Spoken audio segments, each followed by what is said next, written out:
Ladies and gentlemen, welcome to Crikvenica International Health Tourism Conference. It's time to begin. Let's meet our host, Ida Preste. Can I come here now?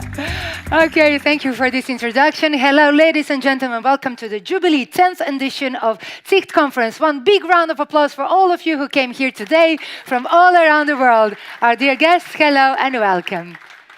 So first, I have to tell you, sorry about this slight delay. We had some minor electricity problems. It's not our fault, but we'll make up for that. You wouldn't notice that anything happened. My name is Ida, and I'm going to be your host for today and tomorrow. And I hope that we'll get along really well during these 2 days, and that you will take the most out of this conference with my little help. So for the last 10 years, the priority of this conference was high quality content. That means inspirational and educational talks, panels, discussion, and according to the reactions that we get from you, dear speakers, is that we succeeded in this and the goal was met, because we make a little service after each conference and we see that you are satisfied. So thank you for that. But we can say that today this CIHT conference is one of the most important global conference on health and health tourism, but also the most successful regional conference on health tourism. So please give a big hand to our organizers and to you, dear participants, who invited us here again and who gathered us here in this room. We are once again in a hybrid form. That means that I'm greeting all of you who are here live in person, but I'm greeting also our dear fellows, participants who are watching us online or on their computers, iPads, and mobile phones all over the world. Hello from the other side, and I hope we will meet each other someday, maybe next year at this conference. So, why are we here in Crikvenica today? Crikvenica was one of the first destinations in Croatia who developed health tourism in 19th century. So the tradition of awareness of well-being and health is very long, for more than 100 years in this region, in Crikvenica Riviera. And one of the results is this wonderful, very successful conference with you, dear participants, who are all experts in your field of interest, tourism, wealth, and health and business. On this Jubilee edition, we are bringing back to the stage the most popular speakers from the previous editions, because we make a survey after each conference, and the speakers who get the most of your votes, who are the most popular and whom you like the most, are invited here to this conference again. But also you will have the opportunity to meet new speakers who are here on this stage for the first time. So we are really looking forward to mixing those groups, the experienced speakers and also the new ones. So the 10th edition of CIHT conference will put in focus tourism as strategic activity, which is sustainable and stimulating for other activities. On that note, among providing training for lifelong learning, the development of careers in tourism, especially in health tourism, will also be put in spotlight. Traditionally, the CIHT conference is the result of a successful cooperation between the Crikvenica Tourist Board and the Kvarner Health Tourism Cluster as the main organizers, and the Special Hospital for Medical Rehabilitation of the Primorje-Gorski Kotar County, Thalassotherapia Crikvenica, and the Polyclinic Terme Selce as the co-organizers. The importance of this conference has again been recognized by many. For the second year, the general sponsor is Jadran-Galenski Laboratori, a Croatian pharmaceutical company with global success and recognition.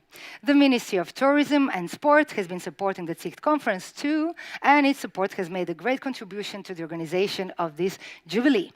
Traditionally, the conference is also supported by Ministry of Health, Primorje-Gorski Kotar County, Croatian National Tourist Board, Kvarner Tourist Board, Croatian Chamber of Economy, and the city of Crikvenica. Thank you all. So after this long introduction, I just want to say hello again to all of you and to wish you luck, dear participants, dear speakers, and please be active, participate, pose questions, because that's the way you can take the most out of this conference. And now, let me take a moment and welcome to the stage. First, our first speaker is Vladimir Mozatic, president of the Kvarner Health Tourism Cluster. Mr. Mozatic, please join me on stage. Hello. Thank you, Ida. Welcome to all of you distinguished guests, dear presenters, dear friends, and you on-site and online too. I wish you a really warm welcome in behalf of the members of Kvarner Health Tourism Cluster. We are the cluster with 37 members with more than 9,500 employees. And we are very proud to be one of the organizers of this conference in the last 8 years of 10 in which CIHT exists. And I'm quite sure that during next 2 days, we'll have 3 things. One is great presentations, exchange of experience. I hope that we will make businesses. That's one of the second reason why we are here. And third, none less important, to have a good time in one very nice part of our globe, very nice part of the city of Crikvenica, region of Kvarner and Primorje Gorski Kotar County. Welcome, and I wish you all the best. Thank you. Thank you, Mr. Mozatic. Having a good time and making business, that's the main message. That's really nice. Our next speaker is Marijana Bjondic, Director of the Crikvenica Tourist Board. Ms. Bjondic, welcome to the stage. So, thank you, Ida. Thank you all. So it's a great pleasure to welcome you all on behalf of Crikvenica Tourist Board, again here in Crikvenica, 10th time in a row. I'm very proud to be here with you during those 10 years, from the beginning to the first decade of CIHT. I want to thank all the participants, all the lecturers that were with us during these past 10 years, and I hope you will be with us in the next decade of CIHT. I want to thank all of you that gave their support to CIHT, also to my colleagues in Cluster, in Crikvenica Tourist Board, and Terme, Selce, and Thalassotherapia as well. And I wish you a lot of new knowledges, new experiences, a lot of networking, and a successful conference. Thank you very much. Thank you, Ms. Bjondic. Now, I'd like to call Ms. Ivona Matušić-Gašparović, Deputy Mayor of the town of Crikvenica. She's here with us. Please join me on stage. Dear guests, ladies and gentlemen, it's a great pleasure to welcome you in my personal behalf and on behalf of the town of Crikvenica. As a Deputy Mayor of the town of Crikvenica, I'm extremely proud of the long tradition of health tourism on our Riviera and the fact that we are one of the leading destinations in Croatia and this part of Europe. The success of this conference year after year gives us the motivation for the further activities related to health tourism. Enjoy the conference, and I hope for your return to our destination of health. Thank you so much, Ms. Gašparović. We certainly will. And our next speaker, Ms. Irena Persic-Živadinov, Director of the Kvarner Region Tourist Board. Hello and welcome. Yeah, hello from my side also to you that are here in the Kvarner region, Crikvenica. So welcome in our region. The ones who are online, I hope that we will have the possibility to host you next year. Anyway, greetings and thank you for organizing this conference for the 10th year already. As probably many of you know, Kvarner tourism started many years ago, more than 180 years ago, as health tourism. So we are quite known as a destination for health. Today, we have a lot of great clinics around the region, and definitely something that's very important for developing tourism, especially in pre-season and post-season. So I think this kind of conferences, exchange of ideas, is quite important. Anyway, Kvarner region is here to support you. We'll be with you in the future years, and have a great conference. I hope that you will exchange a lot of ideas, that you will like Crikvenica and Kvarner region, and that we'll have you back in next years as our dear guests. Thank you. Thank you, Kvarner region, and thank you, Mrs. Živadinov. And now I would like to call Mr. Vojko Braut, Deputy Prefect of the Primorje Gorski Kotar County, to join me. Hello.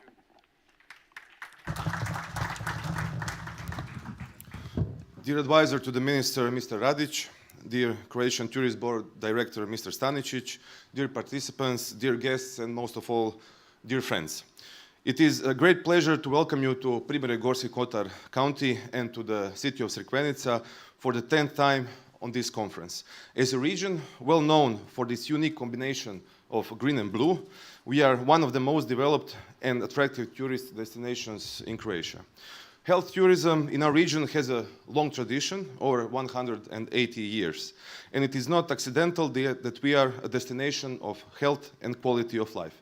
Through that, and through creation of our Kvarner health cluster, we have created quality preconditions for the inclusion of a larger number of business entities, the creation of new value and jobs, and the further improvement of service quality for the local population. Congratulations on this Jubilee conference. I wish you a warm welcome once again and a very, very successful conference. Thank you very much. Thank you so much, Mr. Braut, for these kind words. And now I would like to call Mr. Kristijan Stanicic, Director at the Croatian National Tourist Board, to join us here. Good morning to everybody, those who are in this Congress Hall and those who are online. Thank you, Ida. Distinguished guests, I would like first of all to welcome you all in Croatia, in beautiful Crikvenica destination. This is one of the pearl of Croatian tourism. And I want to inform you that Croatia is again the champion at the Mediterranean this year too. So just two short points. First of all, I would like to congratulate the organizers on this 10th conference in a row. And we are very proud supporter of CIHT conference since the very beginning. So we will continue to be in, I think, many years in the future. And the second point, Croatian health tourism is one of the most important products, and it's very pointed out in new strategic documents of Ministry of Tourism and Sport and of course Croatian National Tourist Board. So we will continue to promote Croatian health tourism because it's very important to enlarge our tourism season, tourism year in many destinations. And I would also like to thank the organizer for organizing this conference and promoting health tourism in Croatia. So we will be partner for many years nice. In the future. Thank you very much. Thank you so much. Thank you for your support, Mr. Stanicic. And now I would like to announce Ms. Andrea Vukojevic, Director of the Tourism Sector at Croatian Chamber of Economy. She's not here live with us, but we have a small video.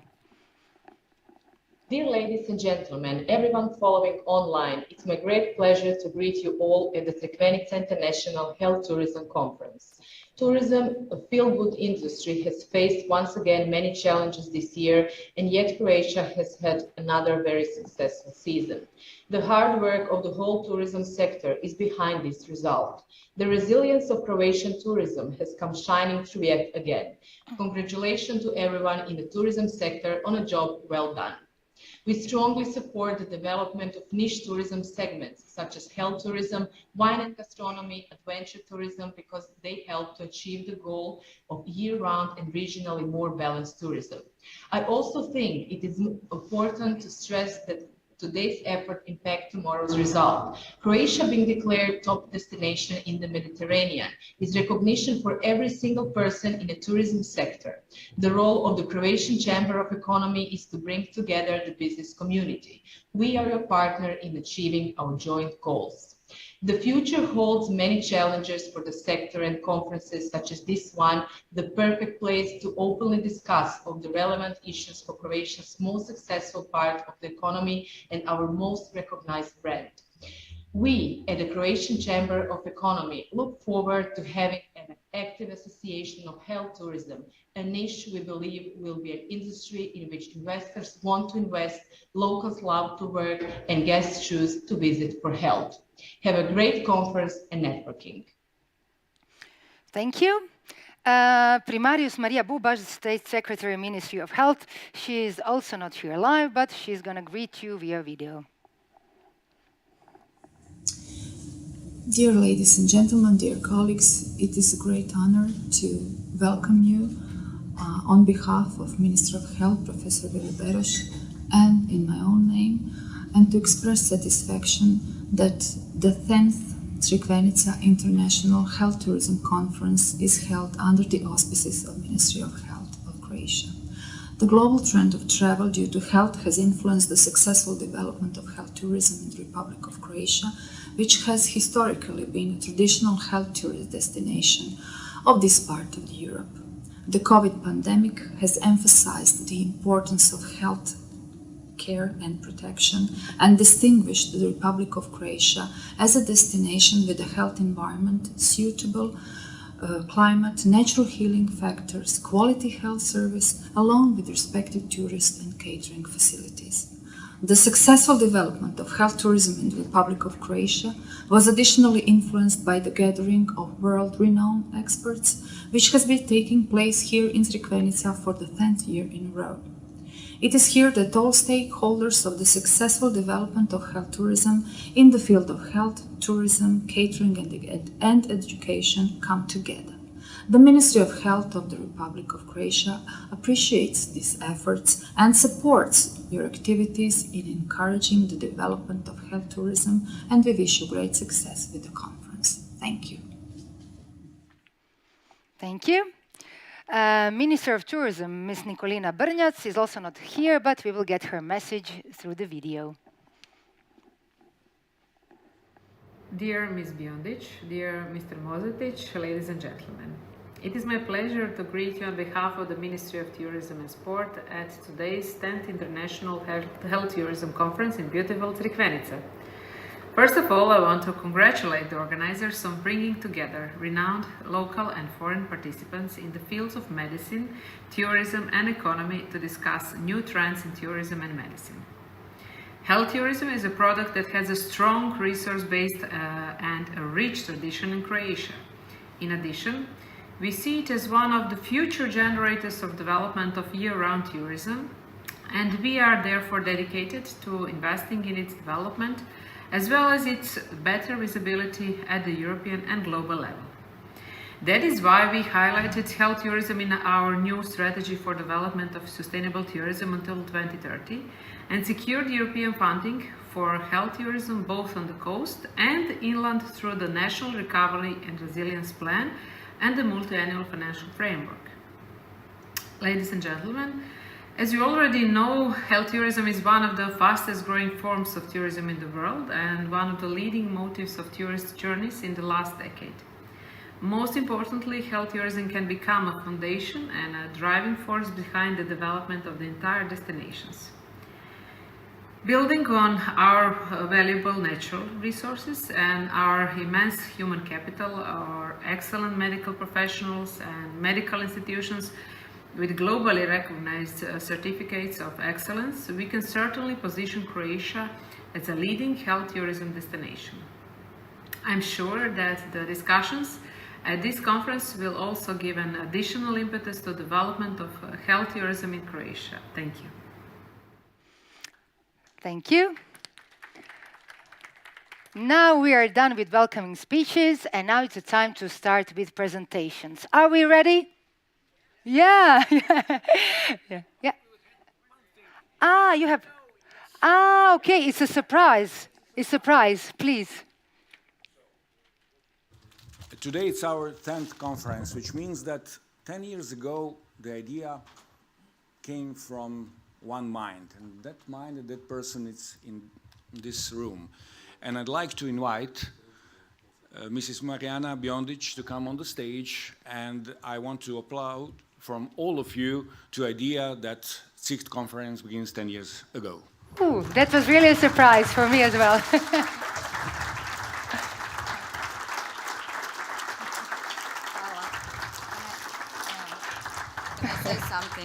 I want to say something.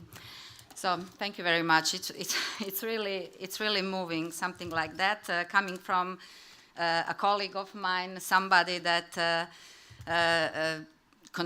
I started, 10 years ago, but there are many people that contributed to the CIHT conferences. One of them is for sure Dr. Mozetic, Vlado, thank you, and Alfred, Gordana, Gracian, all of my colleagues. Our medical clinics, Terme, Selce, Vlasta, Damir, Lončarić, tu je negdje. Thank you very much. I think we were successful from the very beginning, that this conference was something that our region needed, and we will continue that in the next decade as well with your help. Thank you very much all. Thank you so much for this nice surprise, Mr. Mozetic, and congratulations, Mariana. Yeah, that was nice. So before we start with the presentation, I'm going to repeat the concept of this conference. So each day is divided into 2 parts, and each part we're going to have 4 or 5 speakers. Each speaker have 15 minutes long presentation. So please, dear speakers, pay attention to these 15 minutes because I'm going to ring the bell when the time is up, and please be ready to leave the stage. After all the speakers from one block, we'll have a Q&A session. So if you want to pose questions that I seriously recommend, please wait until the end of the block, and then you're going to pose the questions to all of our speakers. And this also applies to our online viewers, people who are watching us online. You can submit your questions in the chat, so we are not neglecting you as well. The first coffee break should start around 11:30 a.m. and the panel will start at noon. And now, let's start with the first part of this program. So the title of the first part of the program is New, Newer, and the Newest in Health Tourism. So if you want to learn something more about newest trends in health tourism, perspectives, future, this is a right lecture for you. So let's start with our first speaker, very familiar face to everybody who is here at the conference for several years, Mr. Irving Stackpole. The stage is yours. Mr. Irving, please welcome him with applause. It's indeed a pleasure to be here. Thank you. Thank you for the introduction. Congratulations on the 10th annual Jubilee edition of the Crikvenica Health Tourism Conference. It's a treat to be here. Yes, that's my picture. And I want to thank Alfred and Vladimir for having me here. And I think this advances the slides. So what I hope to do is to talk very briefly about the hybrid future of health tourism and to challenge you all to think differently about the dynamics, the hydraulics, the characteristics of these markets, which indeed are changing.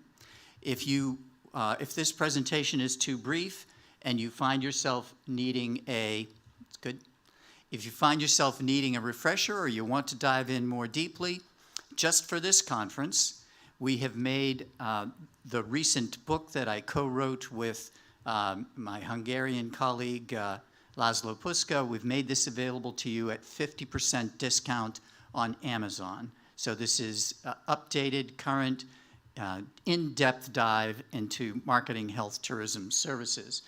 What I want to cover here very briefly is the framework or the context of health tourism.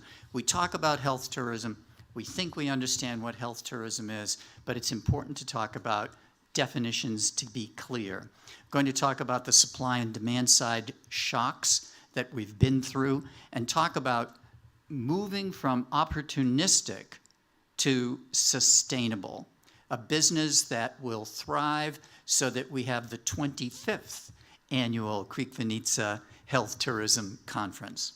And very simply, this is the structure put forward to define the categories of cross-border trade in health services.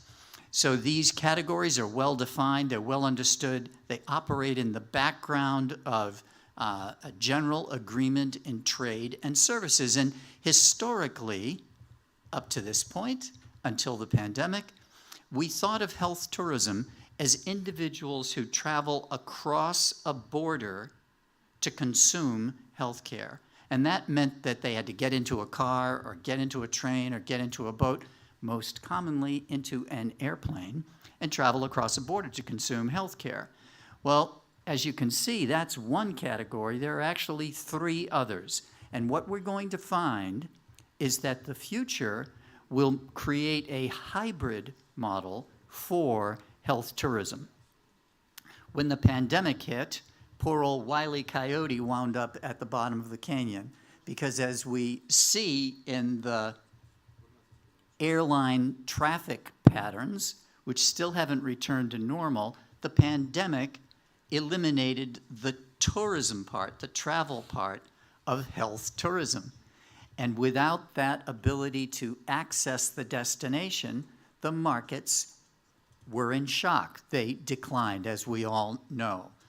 The shock has created in its wake, in the aftertime, it's created a surge of pent-up demand. And we're seeing that across the globe. And in fact, for the market here in Croatia, in Crikvenica, the opportunity is to identify those source locations which have the highest degree of pent-up demand and to access them in order to create the pattern of travel to Crikvenica, to Croatia, to access them. So there's tremendous pent-up demand in the wake of the pandemic, and we should be in a position to take advantage of that. So this is a model that explains the nature of the health tourism markets. The market is not an industry or a sector. It's none of that. It's a set of discrete markets. Vlasta knows this. Other providers in the marketplace area know this. It's a very discrete set of vertical markets. The first set is the high acuity, the very complex cases, and the low complex cases. And am I going the right way with these slides? There we go. The high volume, low unit value, the simple dental treatments, the simple cosmetic treatments, this represents the biggest part by volume of the health tourism markets globally, and I would argue the most important part of the health tourism market for Crikvenica. This is where your strengths lie. The other end of the market is very different. It's the low unit volume, very high value end of the market, and this is an example. This is cardiac surgery, this is complex cancer treatments. These are the types of services that one thinks of when one is very ill and very sick and need life-saving treatments. Not so in the case of, not so in the case of, never know what I'm going to do with one of these things, you know. It's very dangerous giving me one of these. The high acuity, low unit value may be what people think of when you say medical tourism, but the true volume feature is, the true value feature is in the low acuity cosmetic rehabilitation markets. That's, I believe, where the strength of Crikvenica and where the strength of these markets lay for us. So in the past, the markets have been opportunistic, led by private providers, private enterprise. That's perfectly legitimate. It's a delight to see that the Ministry of Health and the Ministry of Tourism are supporting the markets for health tourism. But truth be known, before the official government agencies got involved, there were leaders in the market who stepped forward and said, I'm going to do this. I've got some clients coming here for treatments. I'm going to build this. I'm going to seek further patients from Germany, from Austria, from Italy, and I'm going to build a stronger business, and that's really what's needed. And that was led by private financing.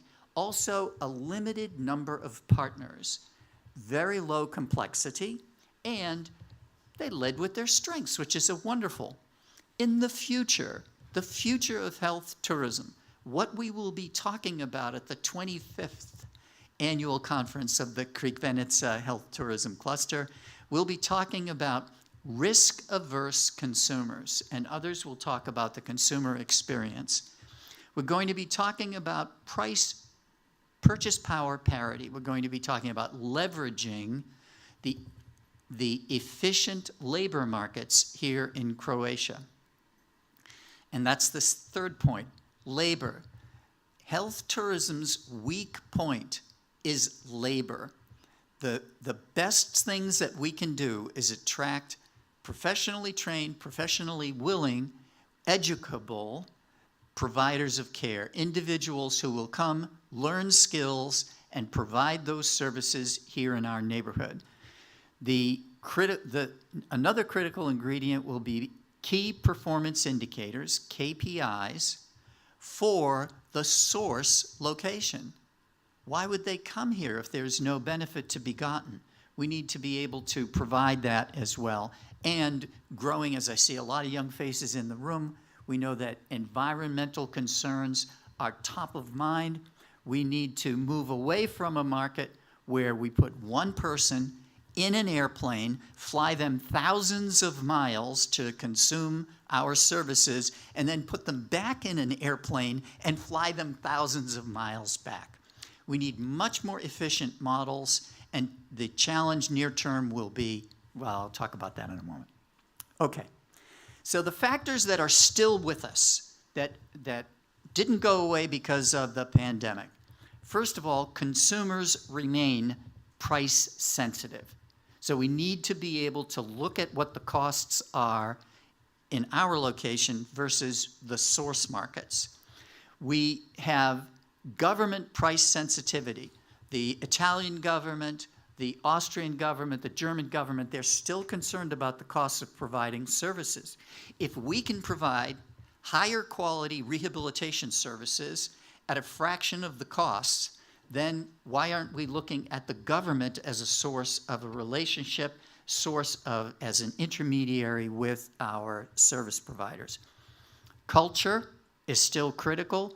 Will our guests feel comfortable here? They obviously do at the moment. Will they in the future? And then consumer behavior. We saw that the consumers are still hesitant. I am wearing a mask. Other people wear masks. This is a reflection that I am less risk averse than some of the younger folks in the audience who don't wear masks, but culture and behavior will continue to be important. So the future is, this is just a joke, by the way. I don't really mean that the future is on sale at cheap prices. The future of the market is this market repeatable? Is it scalable? Is it financially viable? And can we deliver value for patients? These are the critical strategic questions. And so, I said this earlier, and I'm going to repeat it ever so briefly because I'm running out of time. Labor workforce is the Achilles heel. I don't know how to translate that. It is the weakest spot in the health and medical fields. Labor, workforce. These issues are dominating, even if they don't make the news headlines all the time. They are a critical ingredient. We want to keep the professionals, the trained individuals, the workers that we have. We want to keep them and keep building their skills. We want to attract individuals from other places. There's a lot of migration and immigration working. We want to train individuals in these skills and transfer these skills. It's a critical ingredient. So for the future, we see the General Agreement on Trades and Services, that chart I brought up earlier, we see that as the model. We need commitments, and we need to expand our commitments to include sustainable, repeatable, and financially successful. So we saw this chart earlier, and I'm going to end with this because this is what I mean by the new, newer, and newest, as Alfred suggested. And this is the hybrid future of medical tourism, health tourism. The first is cross-border supply electronically. We're already doing this. We talk about artificial intelligence, teleradiology, telemedicine, telehealth. There will be new and growing applications of these technologies in dentistry, in rehabilitation, and in all health sectors. And for those of you who are at the early stages of your career trajectories, this is indeed where my suggestion is you focus. It's on that human-machine interface. We're already using artificial intelligence every day. We're using it. Amazon tells us what books Amazon thinks we would like. Siri tells us which music we should listen to. This is the future indeed. We're going to see machine learning and artificial intelligence applications proliferating. I see no reason why Crikvenica, Croatia, cannot be at the leading edge of this in the health tourism markets. We're going to see multinational and hybrid arrangements around risk bearing. So for example, I mentioned why shouldn't we have relationships with the governments of Germany and Austria and Italy to provide high quality, very, very efficient rehabilitation? We should, and that will be a further hybrid model of health tourism and not exclusively private markets. And we're going to see the temporary movement of highly trained individuals from Cleveland Clinic will come to Crikvenica, and there will be skills transfer that occurs, and these relationships will become very hybrid and will dominate the markets in the years and decades to come. Skills knowledge transfer is central and pivotal. So these are the critical conclusions and the go-forward characteristics. I hope I did it in time. I want to thank you, and I hope that there will be time available at the end before we reach lunch for questions. So I want to thank Alfred once again. Thank you for having me back.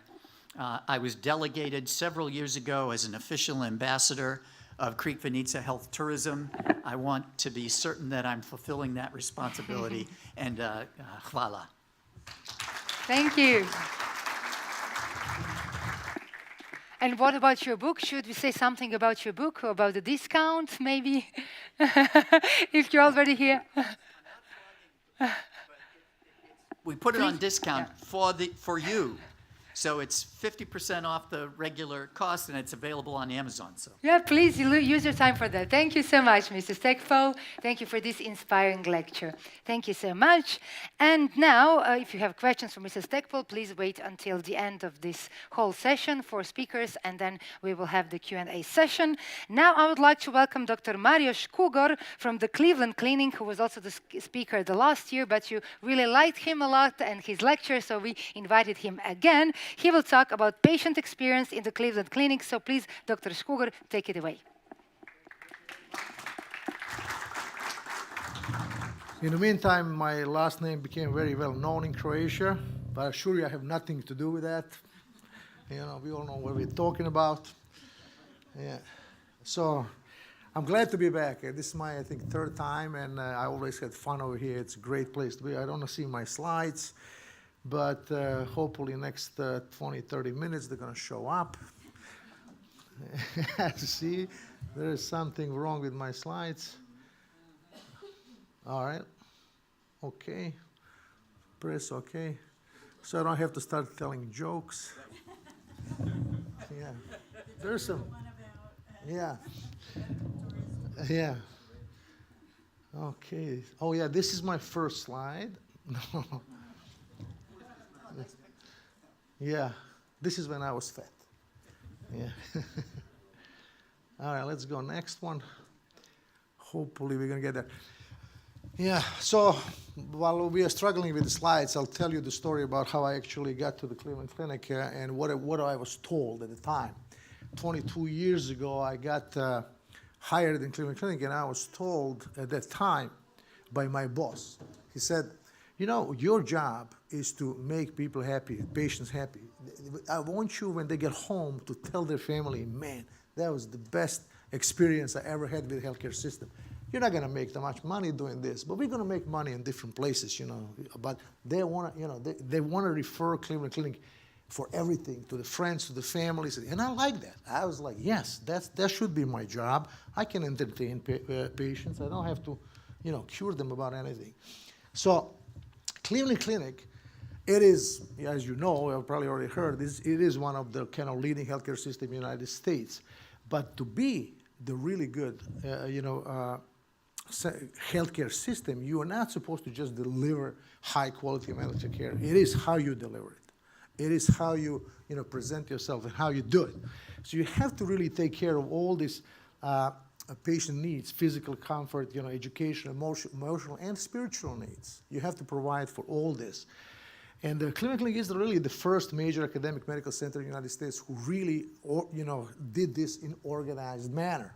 Now, I joined the Cleveland Clinic in the year 2000, and I felt that this kind of genetics, this core was already there. People were, wherever I worked, I heard the same words. Patient is in center, patient is at the center, patient. But there's only a couple of places where this truly was true. And Cleveland Clinic was one of these places.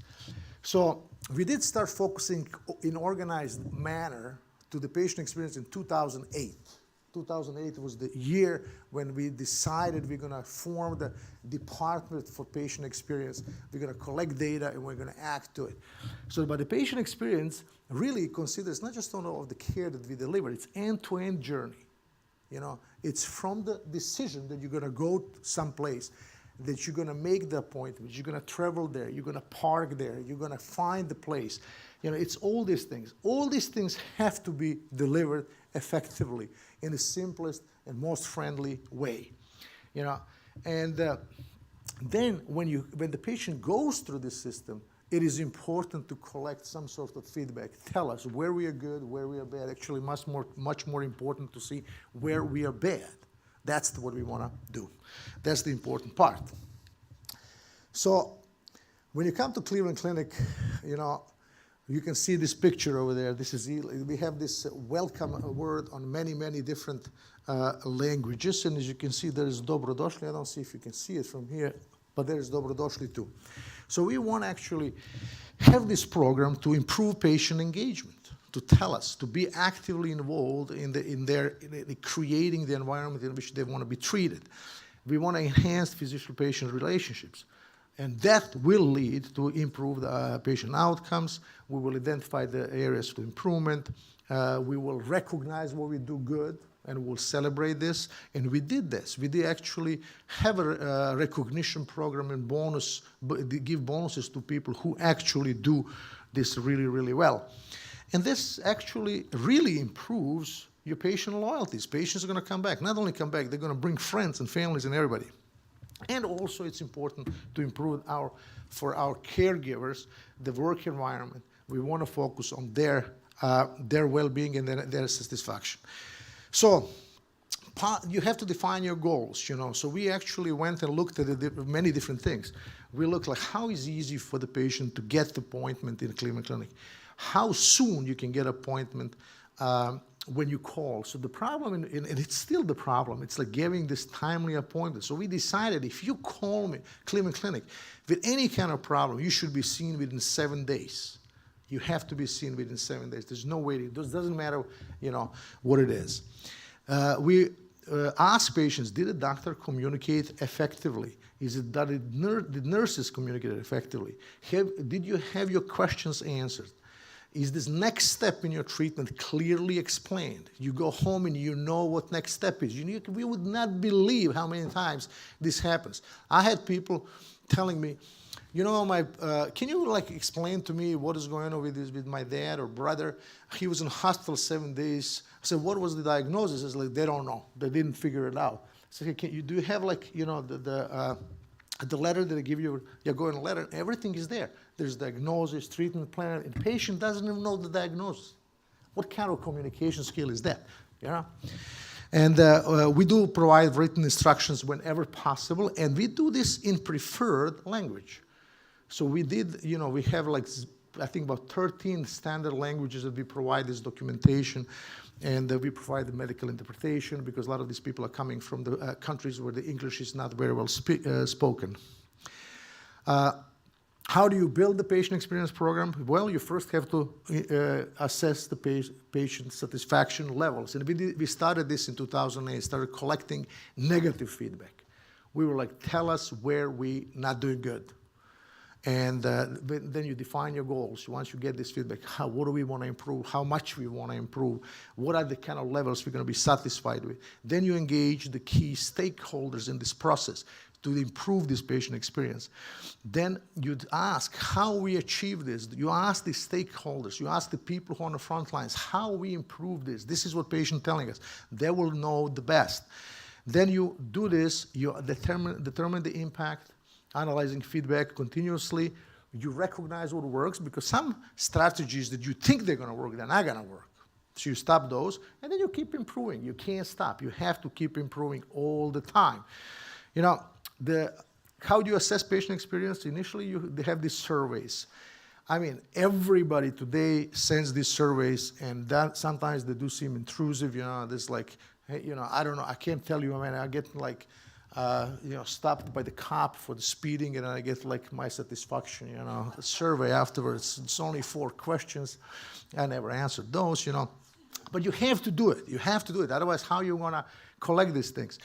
If it's possible, do it immediately after service, right there, you know, while they're waiting for some last thing, give them things and ask them, you know. Mailing surveys are not very effective. Email surveys are kind of a little bit more effective, but you have to do it promptly. You know, you have to do it promptly, you have to get it simple, and you have to get them, you know, that shouldn't take more a couple of minutes, otherwise people are not going to do it.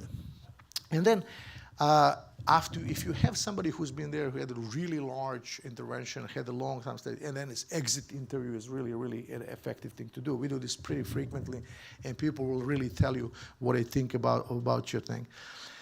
Listen to the people who are interacting with the patients, people who are dealing with the patients, soliciting their ideas for improvement, and then reward those whose ideas implemented. We did, I can't remember the year exactly we implemented this, but it's called like ideas for tomorrow or something.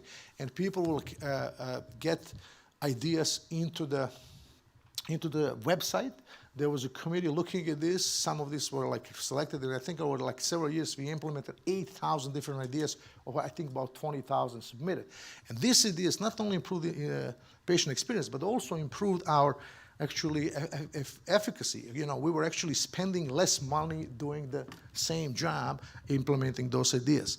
And those people who do this, they get recognized and rewarded.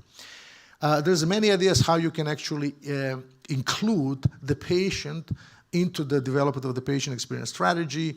You can actually, if you are looking at the local patients, of course, with the traveling people, that's much harder, but you can actually form the patient and family advisory council to tell you to look at this is particularly good for the conditions that are chronic lifelong conditions.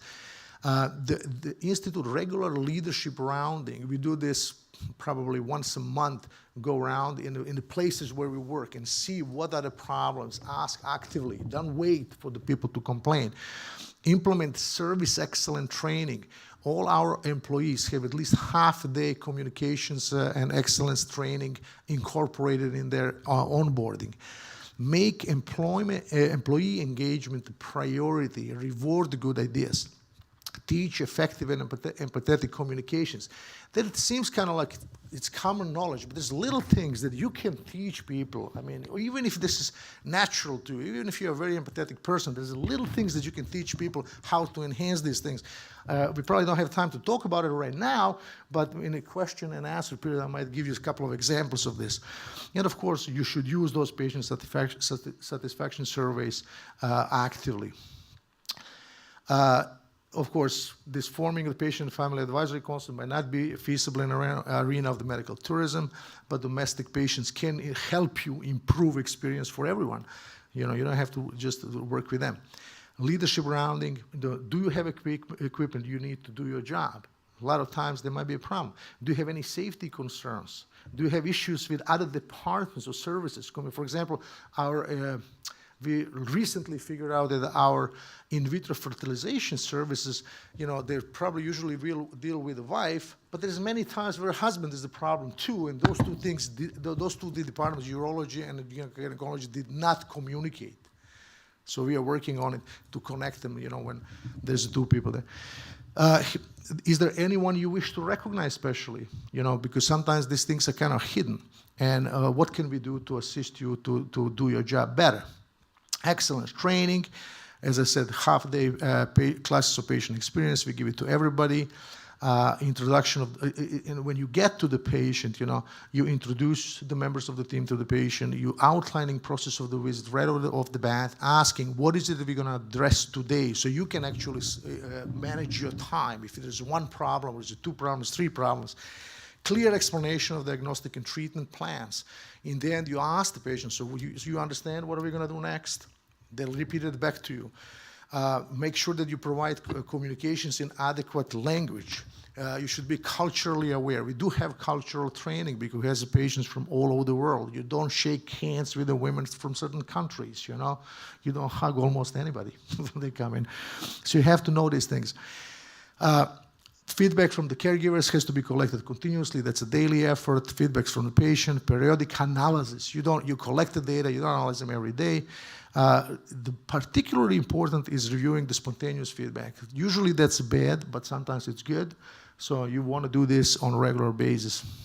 Spontaneous is important because if the patient spontaneously give you feedback, he thinks it's an important part.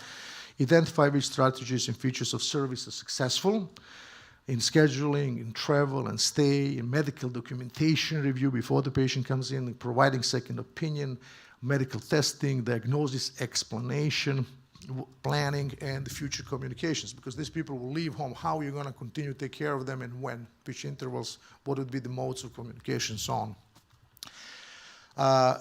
So we redesigned many unsuccessful strategies, how we used to do medical record reviews. That was horrible, man. We were like, you would 20-30% of the time you wouldn't have them right at the time when you were seeing patients. We actually just mentioned how we used to deal with IVF appointments, in vitro fertilization. We used to, husband was on one side, wife was on another side, nobody communicated between. So there's a lot of, always look for the ways to improve, because if you start improving, you're going backwards. It is, of course, hard to improve in the times of economic downturn, but we did that. We started 2008, right about at this financial crisis, and we were able to improve our patient satisfaction scores tremendously and went from 55th percentile to 92th percentile within 4 years. It took 4 years. It was not slow, fast process. Mistakes happen. Mistakes will always happen, but they present opportunities. You make a mistake, you go back, you do the service recovery, and patient will appreciate that, and will, many occasions I can testify how effective this is, going back and fixing your own mistakes. You have to motivate the staff to be stringent in providing great patient experience and experience.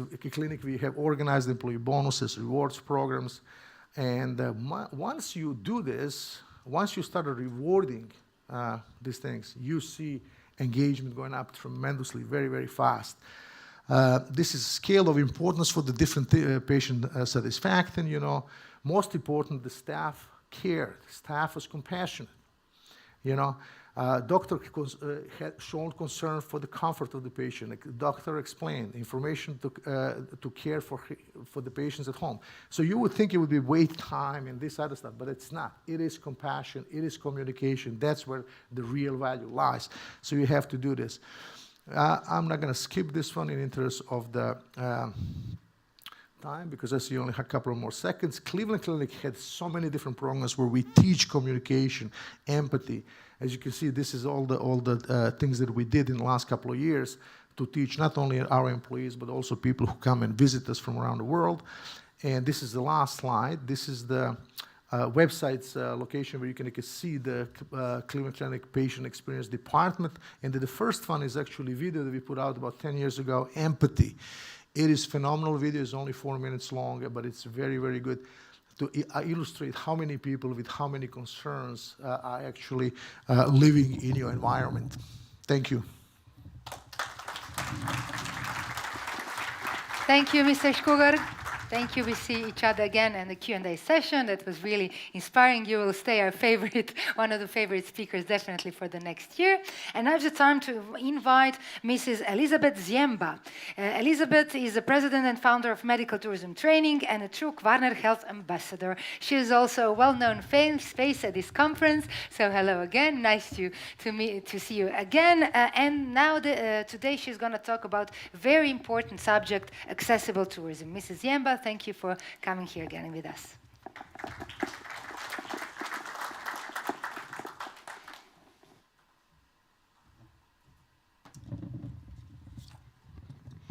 Thank you very much. It's a pleasure to be back. I've missed you the last 2 years. So it's wonderful to see old colleagues, friends, and to see some new faces in the audience as well. And to see new faces in the audience, including my presentation. I'm too short. So what I'd like to accomplish in these 15 minutes that I have is to encourage you to take all the notions and ideas you have about accessibility and disability, take them in your hands, crumple them up, and throw them away. They are undoubtedly outdated, and they are holding you back from attracting as many people to your destination as you want, from increasing the revenue that you want, and from creating the jobs you want. So I want to give you the business case to encourage you to rethink your wellness, health, medical, and tourism experiences to reframe accessibility. So what I'm going to talk about is how big are the dental, medical, tourism, wellness, and accessible travel markets. Let's look at some data and information. What are the values of those markets? Really take a look at access and disability, and then of course we'll follow up with some questions at the end. So the global markets for dental tourism. These are some of the leading country providers. So, of course, Hungary is there, Turkey, Costa Rica, Mexico. So where is Croatia in terms of dental tourism? Well, I'll tell you where it is. It's nowhere, and here's why. I Googled dental tourism Croatia, and I looked at the first website that came up on Google. I clicked on it, and what happened? The security software on my computer prevented me from clicking through to the website. And I always do what my computer tells me. If it says don't click on the website, I do not click on the website. I did that with the second, the third, the fourth, and the fifth sites that came up in my Google search, and I got the same problem with each of those 5 sites. So what does that mean? That means that you're losing customers, and it means that your website is not accessible. It's a simple fix. It's called an SSL certificate. It's affordable. If you don't have it on your website, put it on your website. So right now, who knows how much dental tourism business Croatia is losing, because the website is not accessible. In terms of the global dental tourism market, this was from 2019, $6.7 billion globally. A nice number. So what about medical tourism? This excludes dental tourism. A reliable number from the Malaysia Health Travel Council. In 2021, not the best year for medical tourism, but about $4 billion. The 2019 figures, which was allegedly the biggest year in medical tourism, was somewhere between $5.5 and $6.5 billion globally. The wellness travel market, oh my goodness, we get everything from 3.3 billion to 4.5 trillion. And of course, this is because there's no definition as to what wellness travel is that is generally accepted within the providers. So it's everything from me going to the spa here at the hotel to a purpose designed vacation where I go someplace for fitness, nutrition, and really to focus on my health.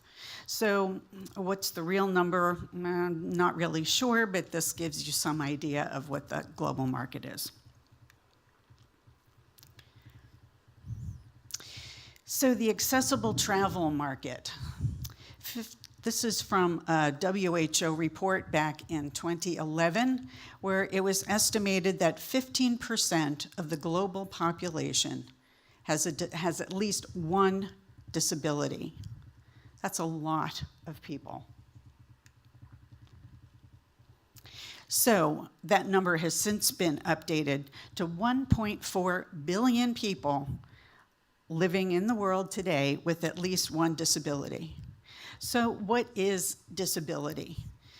This is a complicated WHO definition, but what it boils down to is that there is a physical, mental, or emotional limitation that prevents an individual from fully engaging in the activities of daily living. In other words, there's some issue that prevents me from living as fully as I might. 1 in 4 people aged 55 and over have at least one disability. We know that most people with disabilities live in 4 regions of the world: Europe, China, the United States, and India. And this often confuses people. 80% of disabilities are not visible. So there's a lot of judgments that can be made about people based on a disability that we cannot see. So we know that the accessible travel market is a huge market. The 2021 report, The Global Economics of Disability, calls this an $8 trillion market. And not only is it a huge market from the numbers that we know of people in the world with at least one disability, you have an incredible situation where the accessible travel demand is there. The audience is telling you that they want you to provide accessible services, they want to travel, they want tourism, they want experiences, and they have money to spend. What other market is there in the world today telling you, please provide services for us and take our money? I can't think of another one. There's an amazing opportunity here. Wouldn't you like just 1% of that $8 trillion market? I know I would. We need to update our ideas about disability, and these images represent a variety of them. Some are more familiar to us. Maybe some of them, you'll look at some of these images and not really think of it as a disability. And in particular, I call your attention to the lower right-hand corner of that very handsome man who we just listened to, and guess what? He has a disability. And I have the same disability, and as I look around the room, so do a lot of you. So here's mine. I can't read a thing without my glasses. But people don't think of me as disabled, and all of you wearing glasses, you don't think of yourselves as disabled. But if we take away your glasses, what can you not do? All of a sudden, I can't read. I don't even want to think of a world where I can't read. So why is this different? It's different because the world has adapted to my disability. We have glasses, we have contact lenses, we have surgical procedures to correct our vision, we have websites where you can enlarge the print. On my mobile phone, even with my glasses and I'm squinting, I can enlarge the print so that I can read. But nobody thinks of it as a disability. And I would say to you, everyone in this room has the ability to take these other disabilities and treat them the same way so that they go away. Sorry to call you disabled, Irving. So, according to my friend and colleague, Fred Maas, this is his quote: "If your services are not accessible, here's your marketing message. Once you reach the age of 55, you are not welcome back. We are not accessible because you are experiencing some type of issue, physical, mental, or otherwise. So you are not going to be able to use our facility. Thank you for your business. Maybe we'll see your children." I hope this is not the marketing message that you want for your region, your services. So if that is your marketing message, so you have 1 in 4 people, 25% of people with one disability coming to Croatia, tourists, wellness travelers, dental tourists, medical tourists, who are over the age of 55. This is the 2020 number of tourists reported to Croatia. About 5.5 million of them were aged 55 and plus. That means that they have at least one disability. How well were you serving them, or were you delivering Fred's marketing message? This is what most people think of when they think of access. They think of somebody in a wheelchair going up a ramp. So I want to spend a few minutes, very quickly, going through access. So what is access? It depends on who you ask. A tourist, a wellness tourist, a dental tourist, a cosmetic tourist, a medical tourist, or someone with an accessibility issue. So access is a matter of service. Can I get the services that I want? And depending on why I'm traveling, if I'm a healthy traveler, maybe under the age of 55 with no disabilities, this is what I want. But people with access issues want the very same things. They just need a little extra thought on your part. Another dimension of access is geography. Can I get there? Most people think about what Irving talked about, mode to travel, flying or traveling from one destination to another. But what happens when people reach you? How accessible are they within your airports, within your hotels, within your service areas? That's also access. Price point, can I afford it? That's certainly an issue about access. But with the size of the market for accessible travel, regardless of what your price point is, there's a market for your services. It's just whether or not you're making them accessible. Come on. There we go. Quality, of course, is a very important aspect of any sort of travel or tourism experience. How well will you make your services accessible to people, and will they have the quality outcome that they want? And that would be a quality of a clinical outcome as well as their patient experience.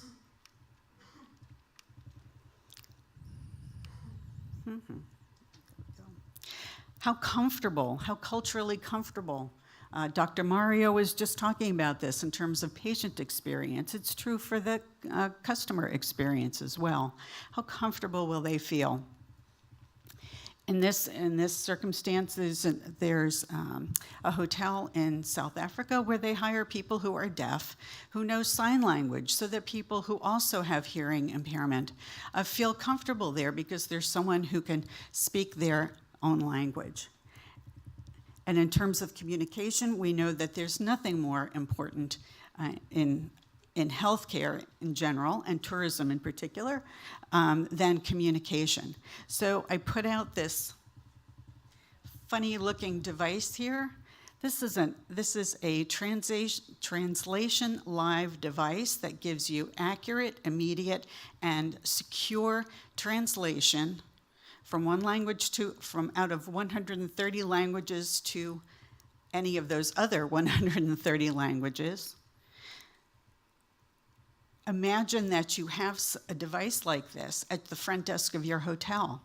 If the doctors and nurses in your hospital have this tablet and can communicate with patients immediately in their own language, you hear it and see it in your own language, how wonderful would that be to make your services accessible and people feeling comfortable?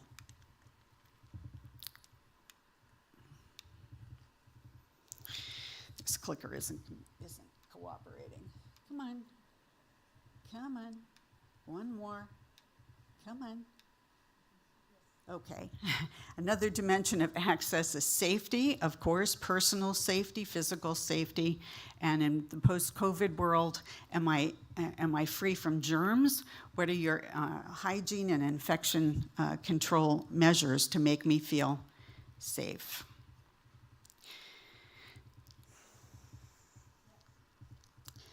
So, expanding access to accessibility improves everything for everybody.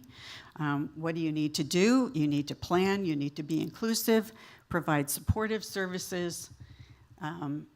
So it's incredibly important to include people with a variety of disabilities in the planning process to make your services more accessible. It's not going to help you very much to have me with my reading disability, but someone like Fred and other people providing their knowledge, their experiences, incredibly important so that you're delivering the kind of experience and services that people want.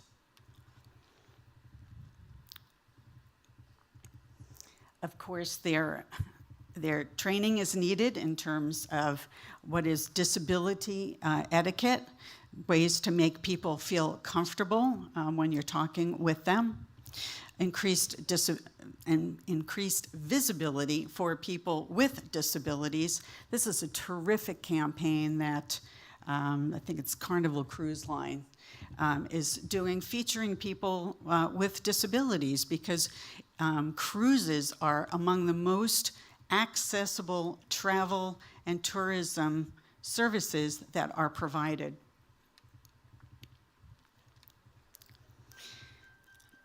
There are a host of other things to do. I know I have run out of time here, and I would like to click forward. Come on. I think this needs a new battery. There we go. Okay. Let me skip through that. So, key takeaways.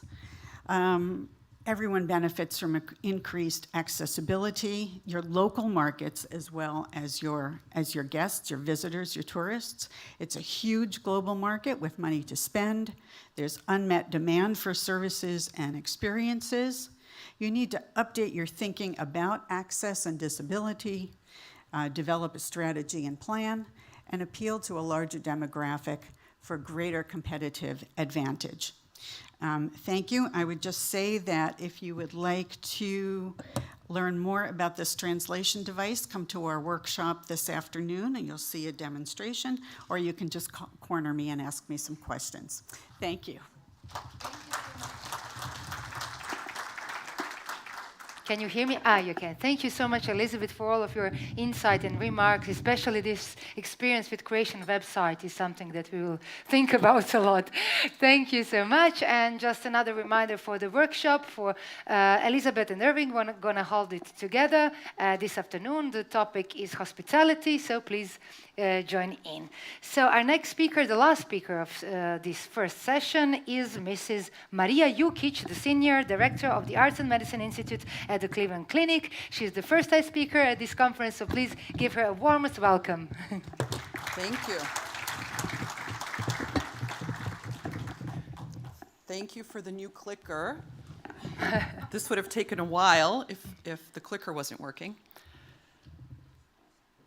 So, I'm Maria Jukic, the Senior Director of Arts and Medicine at Cleveland Clinic in the Office of Patient Experience, and I'm going to talk to you about using the arts as treatment and as a differentiator for your organization. I want to thank you, the organizers, for inviting me. 36 hours ago, I was in Cleveland, Ohio, and it was snowing and freezing rain. So showing up here yesterday, I really was shocked. Even though I knew what to expect, it was still shocking to come from that environment to this one. So thank you so much. First, I would like to set the stage. I'm here only to introduce you to the concept of arts in medicine and arts in health. And wherever I could in my presentation, I gave you access to a website, the URL with that information. So this is really an introduction where you could take it home, back to your organization, and do some more work and research. There's only so much you can do in 15 minutes. So Cleveland Clinic and the Arts and Medicine Institute. As my colleague Dr. Skugor talked to you a little bit about Cleveland Clinic, I just want to set the context for you a little bit. So this is a picture of our campus in Cleveland, Ohio. And this is statistics. This is in your presentation as well. But just very quickly, Cleveland Clinic is rated number 4 in the US, number 2 in the world from one organization. Our main campus has 1,400 beds. About 30% of those are critical care beds, so we have very acute illnesses with our patients. 21 total hospitals now, the enterprise, with 6,500 beds. 14 hospitals in the greater Cleveland area, 5 in Florida, Abu Dhabi, and London. Very large. I share that with you just for context to see how large it is. Our Arts and Medicine Institute has about 30 team members, which is also significant, but in that context of that organization, it's scratching the surface. So our team members are curators of the art collection, art and music therapists. We have performing arts program. We have musicians in residence who perform in the hospitals. Before COVID, we had 600 performances per year, and we've been involved in more than 25 research studies. So what is the arts and health, arts and medicine? It's really an international movement. So in the US, our professional organization is the National Organization for Arts and Health, NOAA. And about 5 years ago, they published this white paper on arts, health, and well-being in America. And you'll have this in your slides, the web address. The main areas of focus identified in this white paper where the arts and health can be utilized is in healthcare environments. And this photo is Stanford Medical Center, their children's hospital. You could see the environment that they've created with the arts. Arts and health is also in patient care. It's in caring for caregivers, which is the employees, family members, other caregivers of the patients. In health sciences education, so in training physicians, nurses, physical therapists, etc., you can incorporate the arts into that education. And then also the arts are used in community health and well-being. Arts and Health is also international. This is an organization based in Spain. The Arts and Health Foundation started about 4 years ago. They have some very interesting information on their website. In the UK, there's this repository for arts and health resources. And it really is it's a searchable database that has a lot of good information in it. If you're interested in this topic, I suggest you go ahead and check out this website. The International Arts and Mind Lab is a relatively new initiative, and it's a collaboration at Johns Hopkins University School of Medicine in Baltimore and the Aspen Institute, their section on health, medicine, and society. And they recently published this NeuroArts blueprint about the arts, health, and well-being, also a very interesting paper. Here in Europe, the European Union also is undertaking initiatives for arts and health. So this is Culture Action Europe, and it's about to harness the positive effects of cultural approaches to well-being on the policy level. So hopefully there'll be some resources that you could use coming out of the EU. And we can't leave out Australia. They also have an Australian Centre for Arts and Health. The World Health Organization, on a global level, recently published this synthesis report on the evidence on the role of arts in improving health and well-being. And it finds that utilization of the arts can help for mental and physical health and well-being. So what is arts and health, arts and medicine? So at Cleveland Clinic, we have our visual art collection, which I'll tell you about in a second. There's the use of music, performing arts, art therapy, music therapy. This is a photograph of one of our musicians in residence with her music students coming to perform on our main campus in front of one of the pieces in our art collection. We also have a lot of local arts partnerships, and then a whole series of activities, programs, exhibitions, special events, research, etc. This is a photograph of a musician from the Cleveland Orchestra who came to perform at our hospitals during COVID. Even beyond, more things that fall in arts and health. Can be dance and movement, theater, writing, literature, poetry. This is a photograph of an organization called Dance for Parkinson's Disease, and it comes out of Mark Morris Dance Company in New York City. So they use dance and movement for Parkinson's and other neurological patients. Arts and healthcare can also be storytelling, musicians, interactive art. This is a photograph from the Montreal Museum, and they have family art activities incorporated into their museum. So how to use the arts as treatment. At Cleveland Clinic, our main areas of treatment is art therapy and music therapy. So this is an example of music therapy in inpatient adults in the palliative medicine unit. We have art and music therapy in pediatric outpatient, mostly for cancer, but also other types of infusions. This is art therapy in our cancer center. There we have a whole dedicated room to art therapy, and this is our physician leader, Dr. Francois Bétu. He's a physical medicine and rehabilitation doctor, and he's our medical director. In the cancer center in the infusion areas, we have music therapy and art therapy. And this is, unfortunately, a mother-daughter who both went through cancer treatment in various timelines. Music therapy is also used in stroke recovery. This patient had both aphasia, so the ability to talk, and movement. He had a hard time with movement. So we used music therapy to help him regain some of his fine motor skills, as well as to improve his speech. We also use art therapy in inpatient adults, and this is an example on the heart transplant unit, where people stay for a very long period of time, so having activities and things that they could do to help them during their stay. We also recently opened a recording studio for pediatric patients. So this is a photo of the room. You see the recording equipment there, where we have our music therapists work with patients. And in this case, a lot of adolescent patients like to use the recording studio to record their own music, to create videos, and it's a brand new element of our patient care. Here's another example of two adolescent patients who went through music therapy. Later they became friends and they started a band together. So the arts and medicine continues into the future.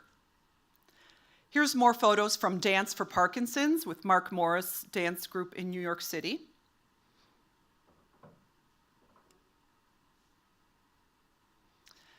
Another element of arts as treatment is actually museums, art in the community. So Montreal Museum of Art really was one of the leaders and their physicians in prescribing museum visits as part of their patient care. So what do we know about doctor-prescribed museum visits? This was an article in Forbes magazine just last fall about how going to an art museum can be just as good for you as other types of exercise and rehabilitation.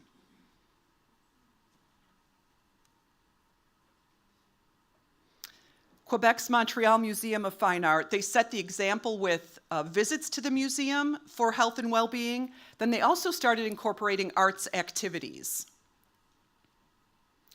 The arts also enhance the healthcare environment. And when we talk about arts in the environment, you can include architecture, design, interior design, landscape design, and artwork as well. And this is a photograph of walking into our Glickman Neurological and Kidney Institute. So you can see that the architecture of the building, as well as the arts that you can see there on the left, and I'll show you pictures of this in just a second. But this is an example of how this can all play together. The University of Michigan, one of our colleague institutions, has this meditation garden. So landscape design can also be included in bringing the arts to your patients. So Cleveland Clinic's art collection, we have nearly 7,000 individual works of art, site-specific commissions. We have artists from all over the world.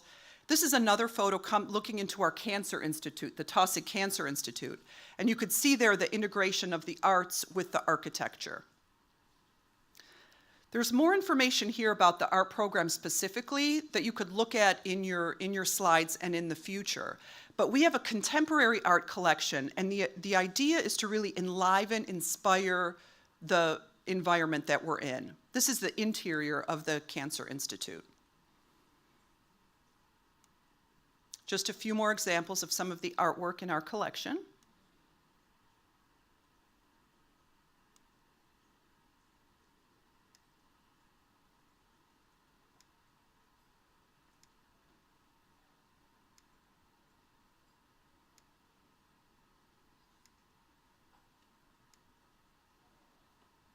So the arts and community partnerships.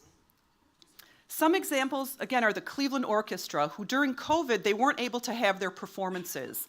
So their musicians had some time, and they were willing and able to come perform in our hospitals for our patients and the caregivers. We also have a partnership with a local university that has a musical theater degree, so their students come in and perform for our patients and family members. Our musicians in residence are musicians in the community who come in and perform. We also have a partnership with a dance company that has wheelchair dancers and stand-up dancers. Some research that supports the arts for health and well-being. As I mentioned, the World Health Organization, their synthesis report. These are some journals where our articles have been published. We did performing arts research with 1,000 patients and families that we interviewed. 98% wanted to see more performances, and 92% felt the music improved the hospital environment. With employees, we did some research on their art therapy experience. The visual art program, we did a survey with the patient panel, as Dr. Schkuger mentioned, and 73% said all respondents said their mood was improved. Their stress level was improved, and it said that it improved their overall impression of Cleveland Clinic. So imagining the arts in health tourism. Opportunities for integrating the arts. The visual arts, so having art on your walls is a very good choice. Architecture, design, the landscape that you use, music. You can also integrate arts and culture activities in your various areas. Dance and movement is also a good one. That can often be matched with yoga or other types of movement and rehabilitation. Art and music therapy, and various art making. This is an example in our cancer center where the patients were able to make scarves for themselves. So self-designed scarves, relatively easy, something that you could include, and it would be a differentiator for your services. Music and music therapy is an easy way to introduce arts in one way. Partnering with arts and cultural organizations and institutions in your area. I think this is a very exciting thing that you could use wherever you're located. You're going to have arts and cultural activities. So partnering with them in some way. This is a local dance and art studio in our area, and they come perform once a year for us. Another great idea in this context is highlighting specific characteristics of your locations. So cultural events, folk traditions, festivals, celebrations. When I was on the Croatia Airlines yesterday, and they had little videos that they were showing, and they said there were more than 1,200, maybe it was 1,800, it was still a lot of festivals, activities, celebrations that go on in Croatia in the course of a year. So tying some of those activities into your services is also a great possibility. And really almost anything else you can imagine to integrate the arts into your work. And just to close, this is one of our favorite works of art in Cleveland Clinic.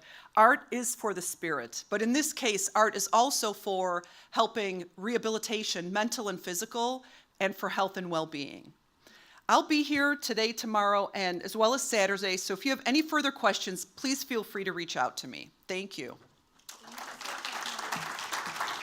Thank you so much, Maria. This was really inspiring for all of us, and one big respect for you and the Cleveland Clinic. Now, I would like to call all of you speakers, dear speakers, Mario, Maria, Irving, and Elizabeth, to join us here for the Q&A session. We really enjoyed your lectures and your presentations. It was really nice. You can sit right here. And now is the time for you, dear audience. If you have any questions, please shoot. Our guests are here to, ask. Not shoot, but ask. Not any questions. Do we have any questions? from the audience in the room? Yeah, we have a question from the first row, from Mr. Moss. We need a microphone. Yeah, just a second. Yeah, here it is. So it's quite normal that I will start with the question, but I have two questions for my friends from the Cleveland Clinic. I have the opportunity to be in there 3 years ago, and first the question for Maria. We start here as a cluster with cooperation with our national theater. We have the signing contract, but I'd like to ask you something about the art and health activities outside of the institution. How to use the nature, how to use homes of the patients about the health and the art. What is your opinion or experience in it? So I would say that once you, or in your case, you've already developed it to make a relationship. But once you start kind of thinking about this concept of arts and health and sitting in a room with some of you and your colleagues, you could come up with so many different ways of incorporating the arts. So in the case of the National Theater, if you were to have group organized activities to go there and actually see events or concerts or whatever else is going on, and then some type of lecture afterwards. So just step back and to think about how now this arts, how did it make you feel? How did it improve your mood, your breathing, your well-being? And that can be either the medical or health professionals, but it could also be on the side of the arts people, so these type of lectures. But in the home, because you asked me about what people can do when they go home, right? The easiest really is music, because we have so much access to playlists, to videos, relaxation, all of those kind of things. So people, if they're in the mindset of health and well-being and improving mood, physical well-being, you or we or whoever can prescribe them and give them some ideas of what to listen to. So what to listen to if you need to calm down, what to listen to help sleep, to walk, etc. But there's also what I think is an area we haven't yet had a chance really to explore. There are so many arts organizations, art teachers, music schools, where partnering with them to give some classes and to some training, it extends the healthcare from the place to the home and into the community. Because there really is proof that arts and arts involvement in the community can improve individual and community health. So those are some examples. I'm not sure I answered your question, but I gave you a lot of other things. You just made a comment on the, and that's the way how we are thinking. Thank you, Maria. And for Mario, what about employees' experience about the patient experience? Well, yeah, we do actually have a whole department for the employee experience, a whole separate thing. But yeah, I mean, it is actually tied together, because we include we actually don't call them employees, we do call them caregivers. You notice that because everybody who works in a system is a caregiver. It's responsible for the patient experience. But we try to recognize, we have several programs who recognize the caregivers who contribute to in any way to the service excellence, new ideas, and anything. It is hard because the healthcare system, landscapes were changing, especially through the pandemic, where we had actually tremendous amount of patients coming in, and at the same time, actually, a lot of caregivers who could not work because they were either exposed or they were actually having the COVID infection. So there was a pretty much danger of the burnout, of the patients, of the caregivers during that time. But trying to, first of all, nobody was let go during that system time. We had after the services picked up, actually the Cleveland Clinic provided pretty substantial raise to the lot of employees who actually lived through the pandemic, which you know how stimulating that is when you do this. So yeah, I mean, there is a tremendous focus on the caregivers' satisfaction, asking how leadership rounding, how we can improve your work environment. What are you missing? What do you need to do your job? How we can enhance communications with other departments? What do you need? That are the questions where we kind of listen to the caregivers. So once you listen to the people, people are going to like you and they're going to want to work for you. Thank you so much, Mario. Mr. Mosetic, it's all answered. Okay, we have another question. Yeah, we need a microphone here in the third row. Yeah. Yeah, we're coming, we're coming. A little bit of patience. Thank you to all the speakers for very nice presentations. Mr. Steckpel, can you in a way explain if I have a telemedicine meeting with my doctor and he prescribes me some medics, how can I go to my pharmacist and say, well, I need some marijuana because my doctor told me on the telemeeting that I should take it. Mr. Skuver, can you in any way present some data how the profits of your clinic rose since you implemented the well-being program for the patients? Ms. Jukic, please, if you have any data or link, what is the recovery time that is shortened by involvement of arts in the rehabilitation process? And Ms. Yemba, I will go to your workshop, so there is no question for you. You're really Till later. Yeah, concentrated on our speakers. Thank you so much for the question. So first, marijuana question. Why is marijuana always first? I don't know. You can take your time to be the last if you want. Thank you, Miroslav. So the question is about cross-border harmonization of medical standards and medical rules. So for those of us who are at the end of our career trajectories, this is really one of the frustrations about cross-border exchanges, cross-border trade. The expansion of telemedicine around the world because of, well, in Western economies, because of the pandemic, has pointed out this disconnect between standards in one country and standards in another country. And it's not just the matter of prescription. So if I'm in the United States and I see you via telemedicine and it's clear you need a simple antibiotic to clear up your infection, which you've shown me accurately over the telemedicine consult, it's simple that you need that. It's not so simple for me to prescribe for you. It's more complicated than that. We have challenges in the United States around that from state to state. It's also medical malpractice and liability issue. It's also formulary issue. One of the very first international conferences I participated in years ago had to do with the standardization of formularies between and among countries. Extraordinarily complex. And for those of you who are at the early stages, because we're doing a workshop on jobs later, for those of you who are at early stages in your careers, this is a tremendous opportunity. We need intelligent, analytic, well-educated people looking at these and working across borders. And there's no reason why Croatia can't take a lead in this vis-a-vis Europe around standards, harmonization, to allow this to happen.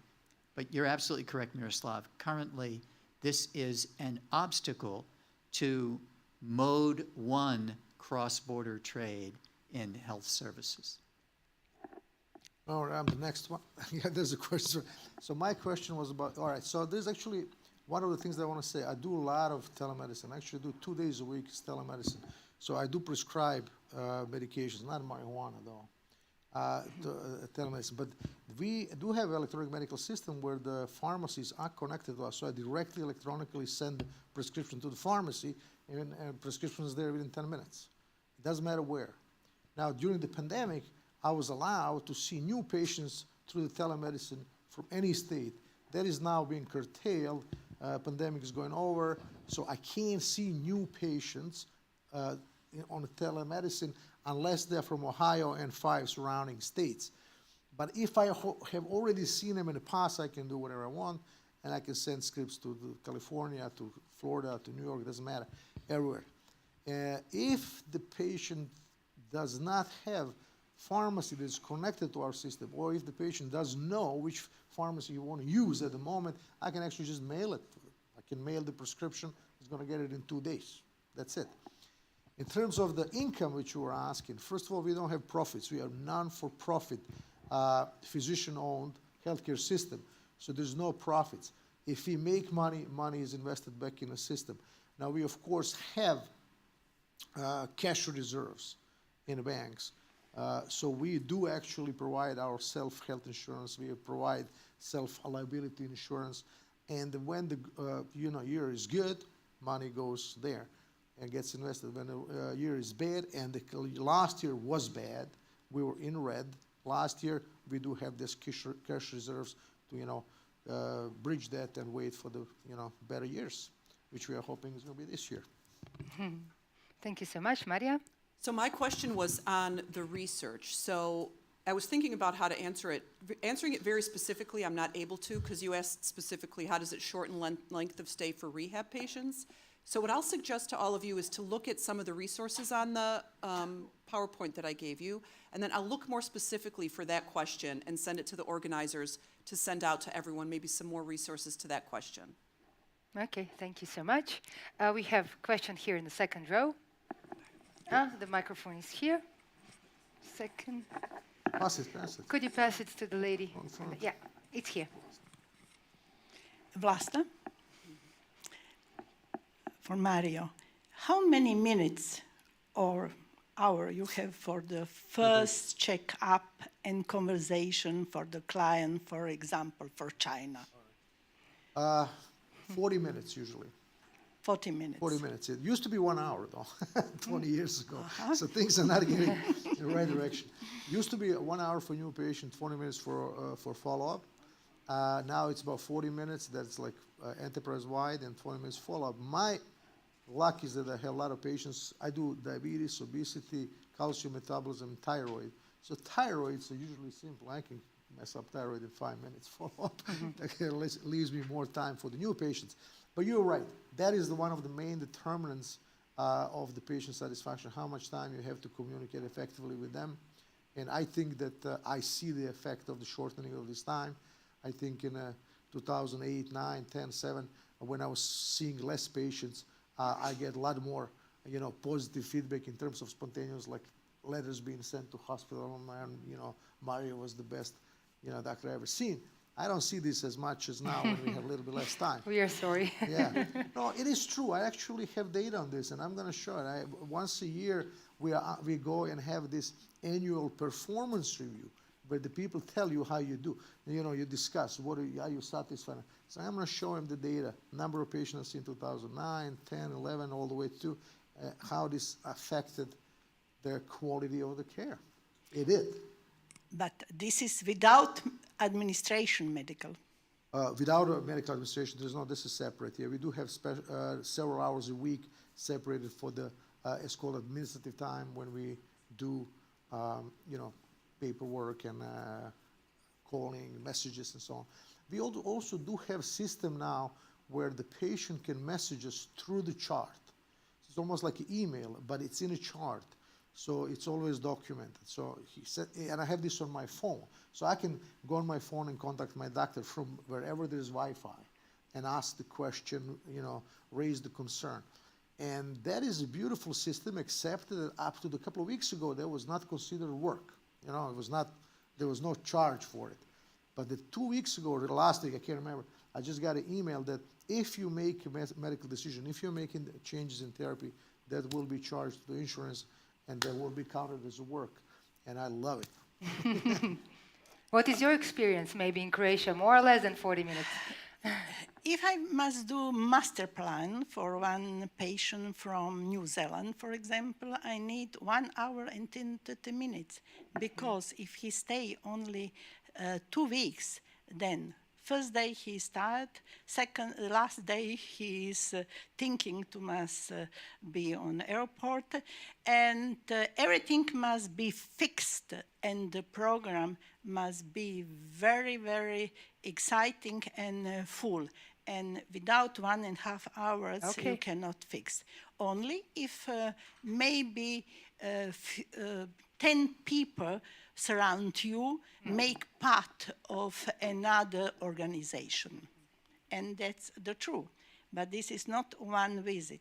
Is first visit, you must do follow-up after 3 days. If everything is okay, you must correct. You must see where you are going and what target seal you will achieve. And if is that what our client wish, and is that while he is here? Yes, and Interesting. this is, if I may. Yeah, of course. This is a central point of differentiation. Yes.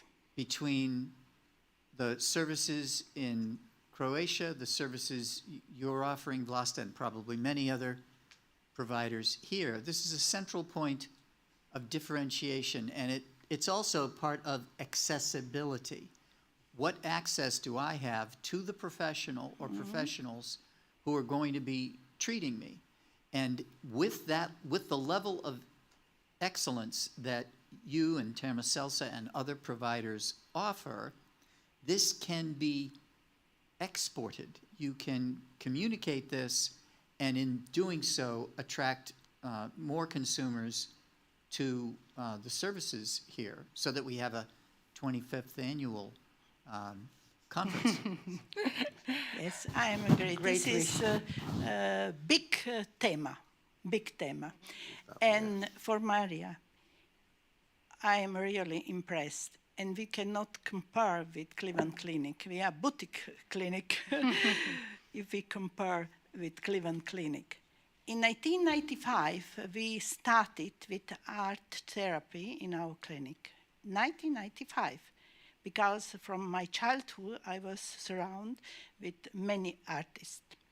And what I saw, we have an average once, 2, 3 times periodical some events, that this is the best prevention of burnout for the patient who stay more than 2 weeks in our clinic. And this is the best prevention for burnout our employees who are working.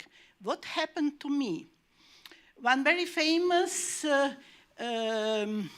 it's not Murtic, was in our clinic, and he put a picture, and he say, this is good. And one patient came and she said, no, I want to this picture on this wall because I'm here 3 months and I want and I see that these colors inspire me and make recondition my brain. Please put this on this wall.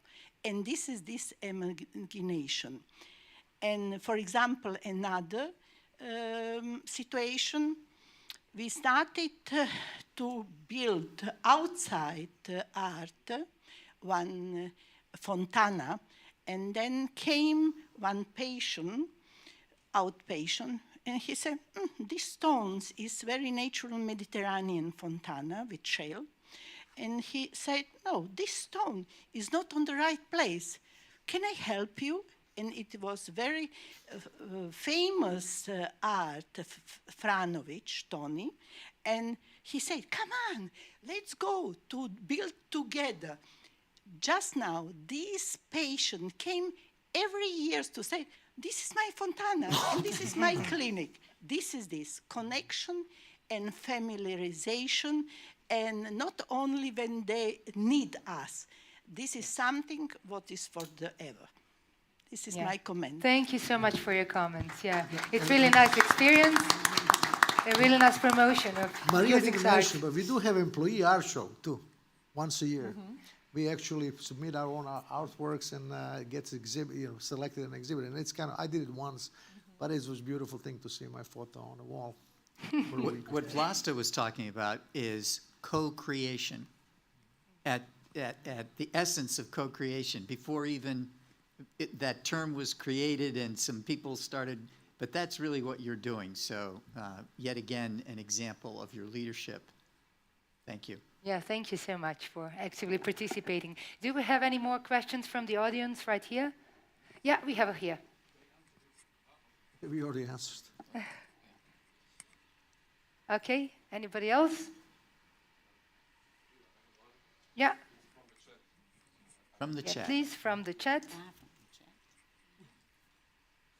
I will give to you. You don't want to read it. I will read it. Okay. We'll try. This is Arif Khan from Bangladesh. May I know, is this health tourism with only need to outside the country? Is it not possible to boost within the country? I have seen some hospital in India is promoting their religious views in the hospital as a part of art. It is not disturbing for another religion? Okay, this is what I understood. Maybe who we don't could go answer? to religion. So we do have actually, we do have spiritual care in the Cleveland Clinic, but we have actually all denominations. So we do have actually provide prayer rooms for the Muslims. We have actually chapel for the Christians. We have services of all kinds. We have temple, Jewish temple. Everything is in Cleveland Clinic. So yeah, we don't favor any religion. Okay.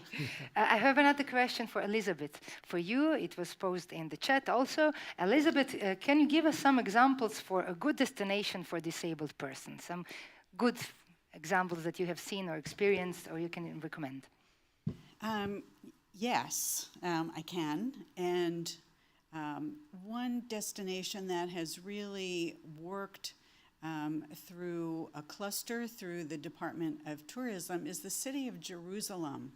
And so many of the challenges that older destinations, European destinations, other countries where there are buildings or tourism sites that are thousands of years old, certainly no one thought about wheelchair accessibility or helping people who might be vision impaired or have a lesser mobility issue. 2,000 years ago or 4,000 years ago, that was never a consideration. So the city of Jerusalem, with its amazing tourism sites there, as well as religious tourism, has worked very hard to make certain of their sites accessible, and accessible to people with wheelchairs, with vision impairment, with hearing impairment. So you could look at what Jerusalem has done to really make things much friendlier. Certain other, I'm thinking of particular hotels or certain venues. I can talk more about bad experiences than I can talk about good experiences. And this is just such an incredible challenge. I mean, I can give you a personal story. Last year, Irving broke his foot right when he was supposed to go to the International Hospital Federation Conference, and he needed a wheelchair. So it was quite an experience for me. I've never had to transport somebody in a wheelchair before. He trusted me, and I only inflicted minor damage a little bit. But we went to this huge conference, and the facility was not wheelchair accessible. So getting him in and out of the building, within the building, getting him to the room where he was to give his presentation, we had to go through the cargo area, through the loading dock. So we were escorted, with me pushing him in the wheelchair, through the loading dock, up a big cargo area, and into the room.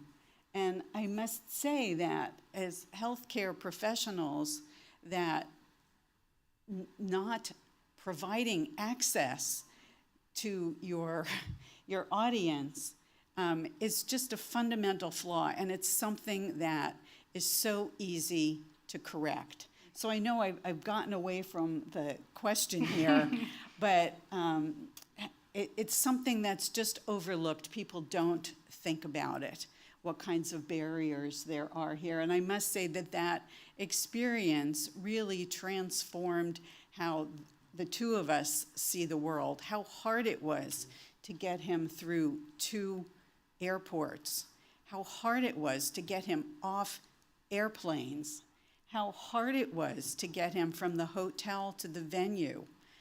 how hard it was to get him through the venue.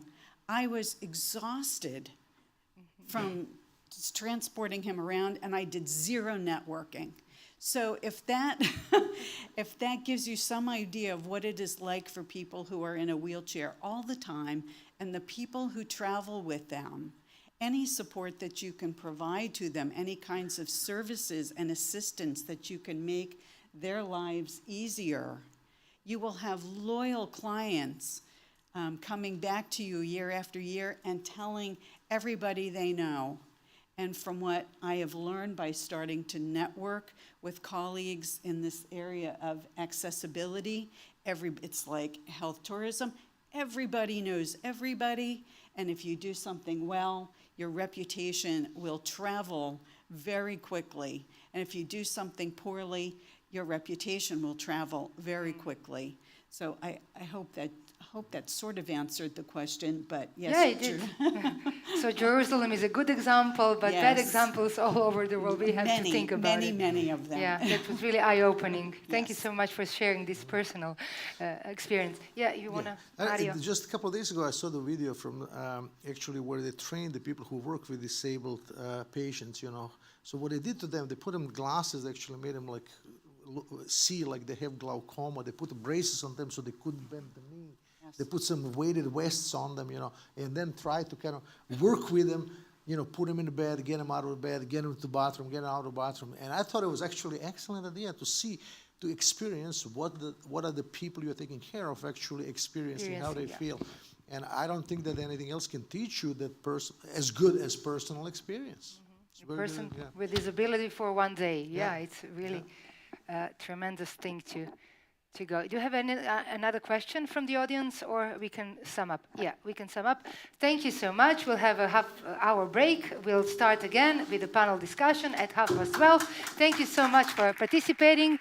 And dear guests, stay here for the quick photo session. We'll have a photo session, so please stay here on the stage, and we'll see each other. All of the speakers, the speakers. Oh, the audience, the millennial photo then. Everybody who is in the room, please come for the photo. We will tag you on the social networks. Everybody come here for the brief photo session.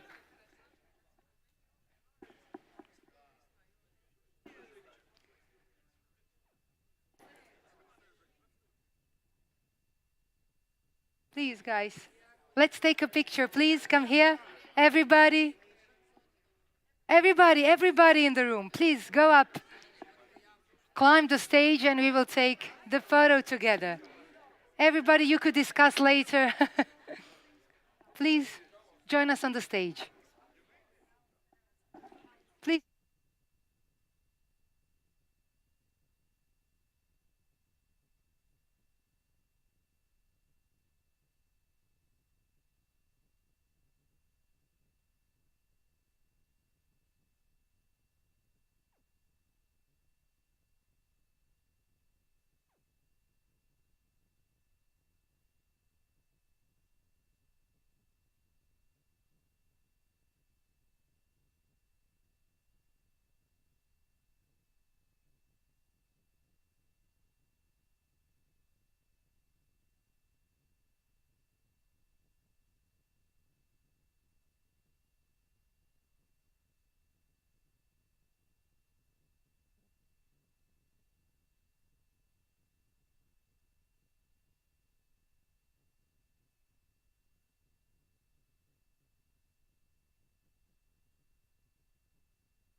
Poliklinika Terme u srcu Mediterana u mjestu Selce, povijesnoj lokaciji 100 metara od mora.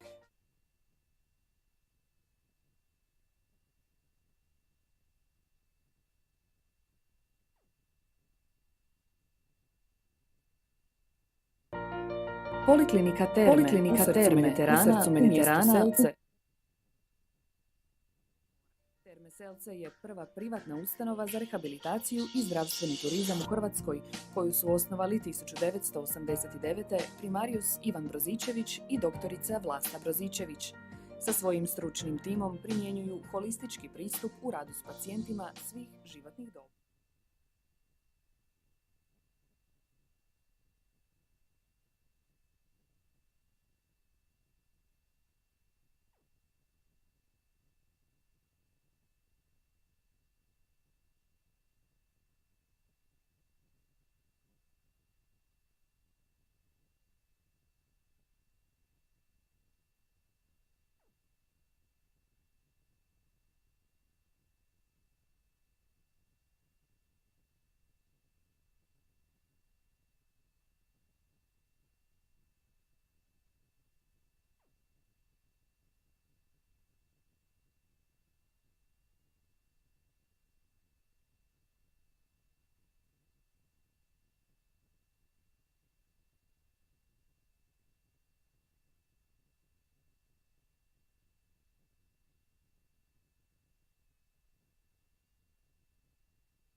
Ok, dobro. Aha, sada me se čuje i na zvučnike. Dobro, odlično.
Okay.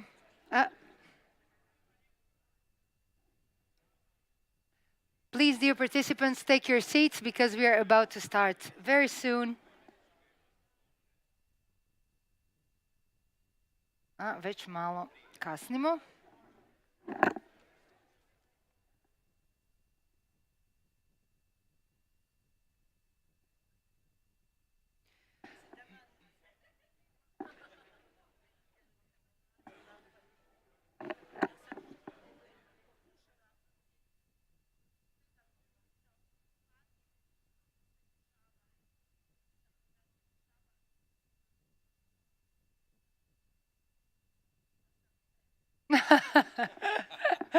Imate ekskluzivu.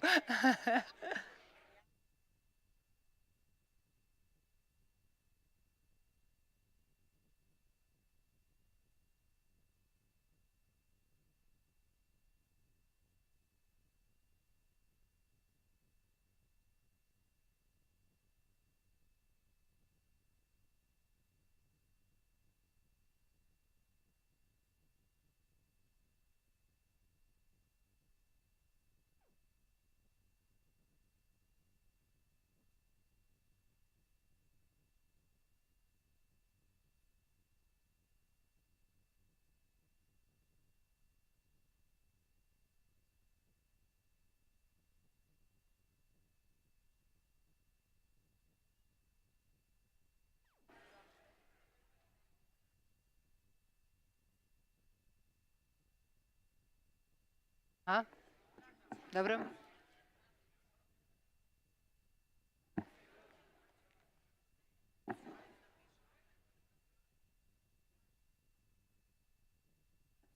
Može.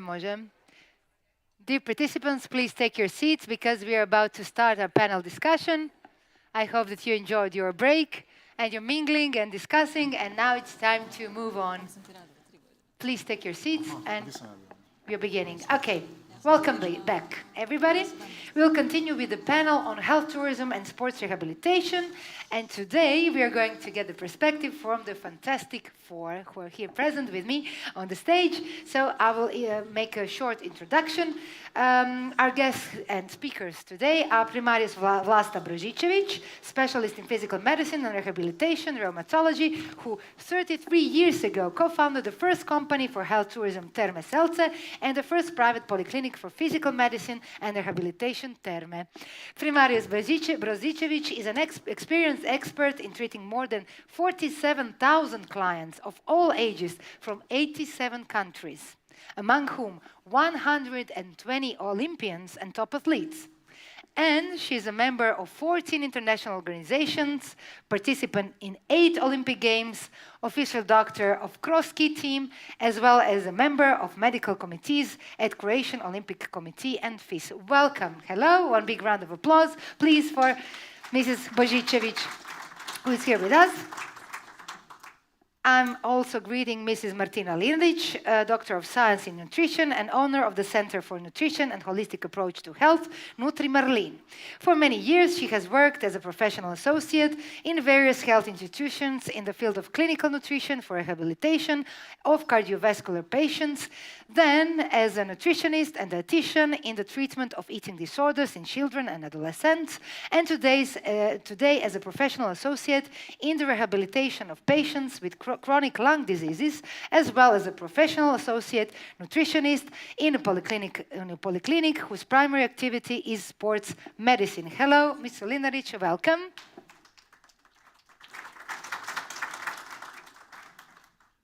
Mr. Pero Kuterovac is also here with us as a conditional and strength coach in water polo. He goes through all the national team selections as a conditional and strength, and in the end he becomes the conditional and strength coach of the senior national team in 2012, a job he continues to this very day. As a conditional and strength coach, he continuously works with numerous top teams such as Croatian water polo national team and Croatian women's and men's handball national team, and with numerous top athletes such as Damir Martin, Bojan Bogdanovic, and top Croatian soccer players. One big applause for Mr. Kuterovac, who is also here with us. And we are welcoming also Dr. Daniel Premuš, a former water polo player and currently a cardiology specialist at Thalassotherapia Crikvenica. At the Olympic Games in 2004, he played for Croatia, and in 2012 for the Italian national team. He played for Croatia in major competitions, the Mediterranean Games in 2001, the Olympic Games in 2004, the European Championship in 2006, and the Olympic tournament in London in 2012, where he won gold.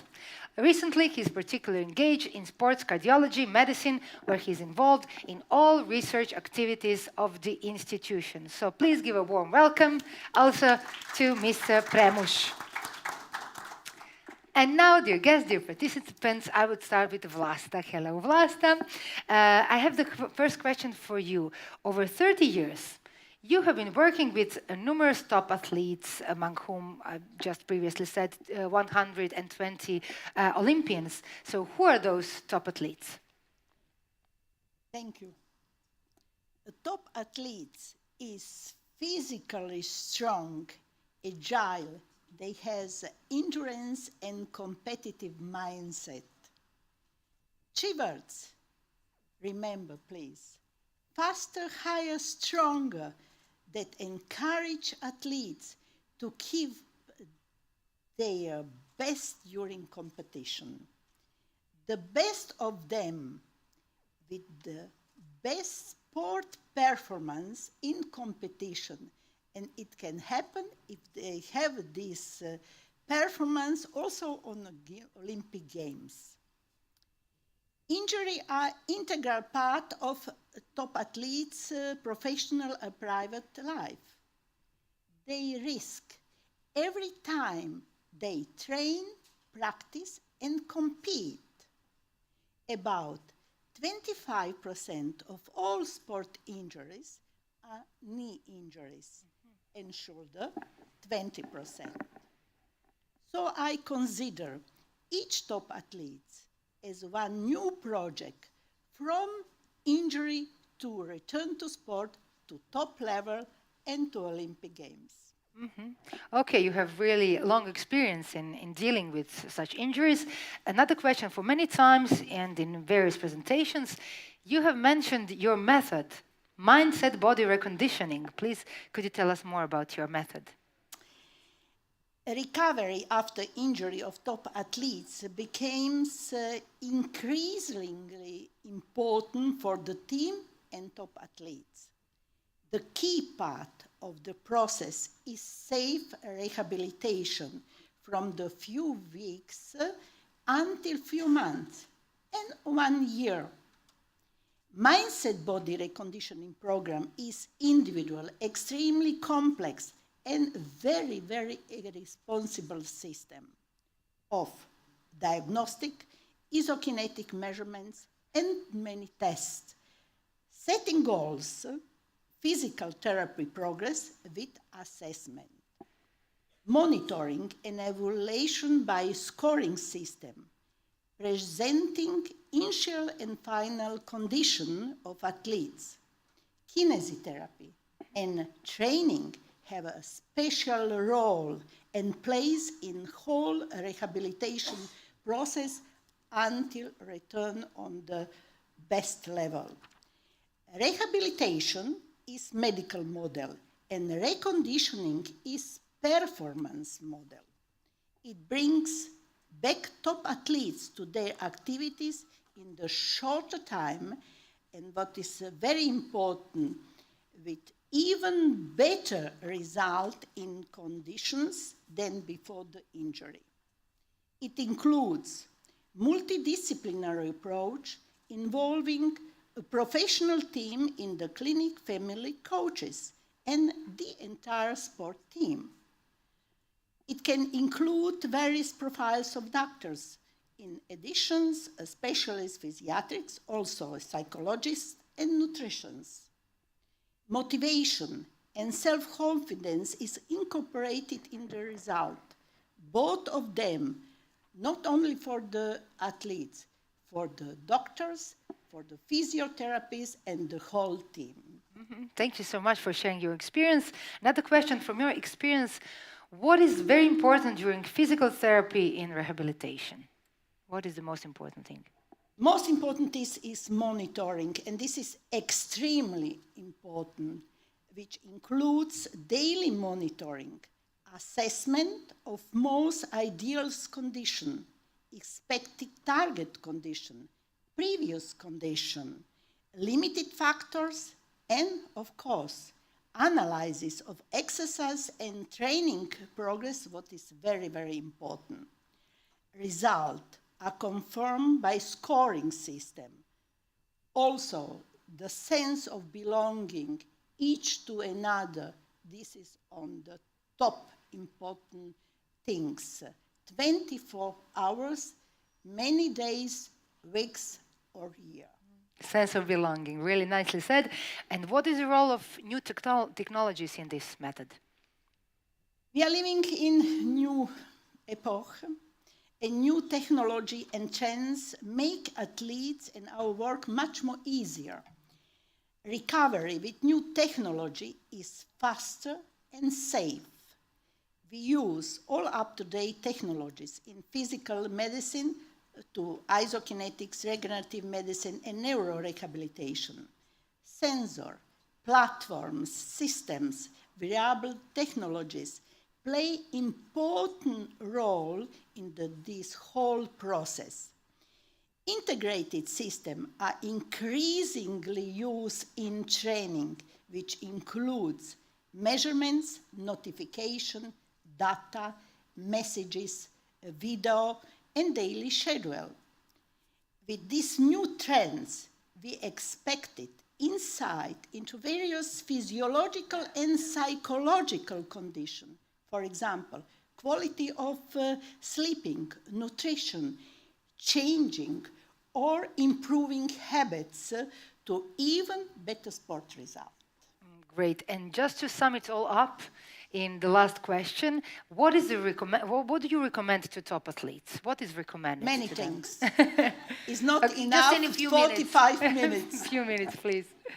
Preventive examinations, control nutritions, vitaminization, very important, anti-doping education, special testing, included biomechanical analysis, and all that provide better result too.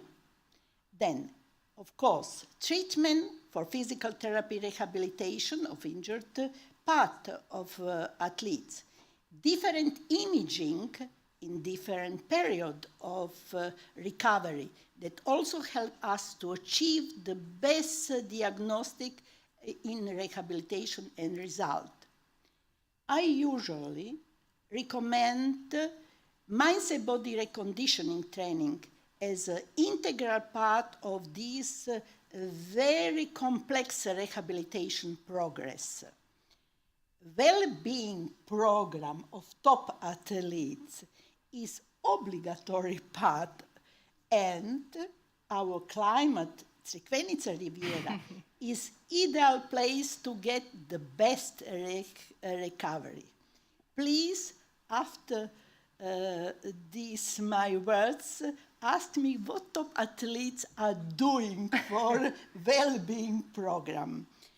So, at the end, conclusion is reconditioning the brain, the body, and the soul is the future. And if you want to be champion on your field, in your work, please come to Crikvenica Riviera. Okay, one big round of applause for that recipe. How to be a top champion, just stay in Crikvenica, don't never go home. Thank you so much. If you have any questions for Vlasta, please hold on to them until our Q&A session. Thank you so much. And now I'm switching to Pero.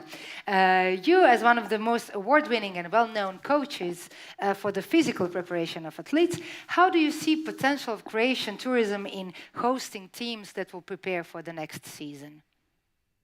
Hello, everybody. So before answering this question, I would like to thank for the invitation for this round table. And I want to just mention some figure about sport on the level of European Union. So I'm here the only representative of sport, and I'll try to defend sport at all. So in 2017, European Council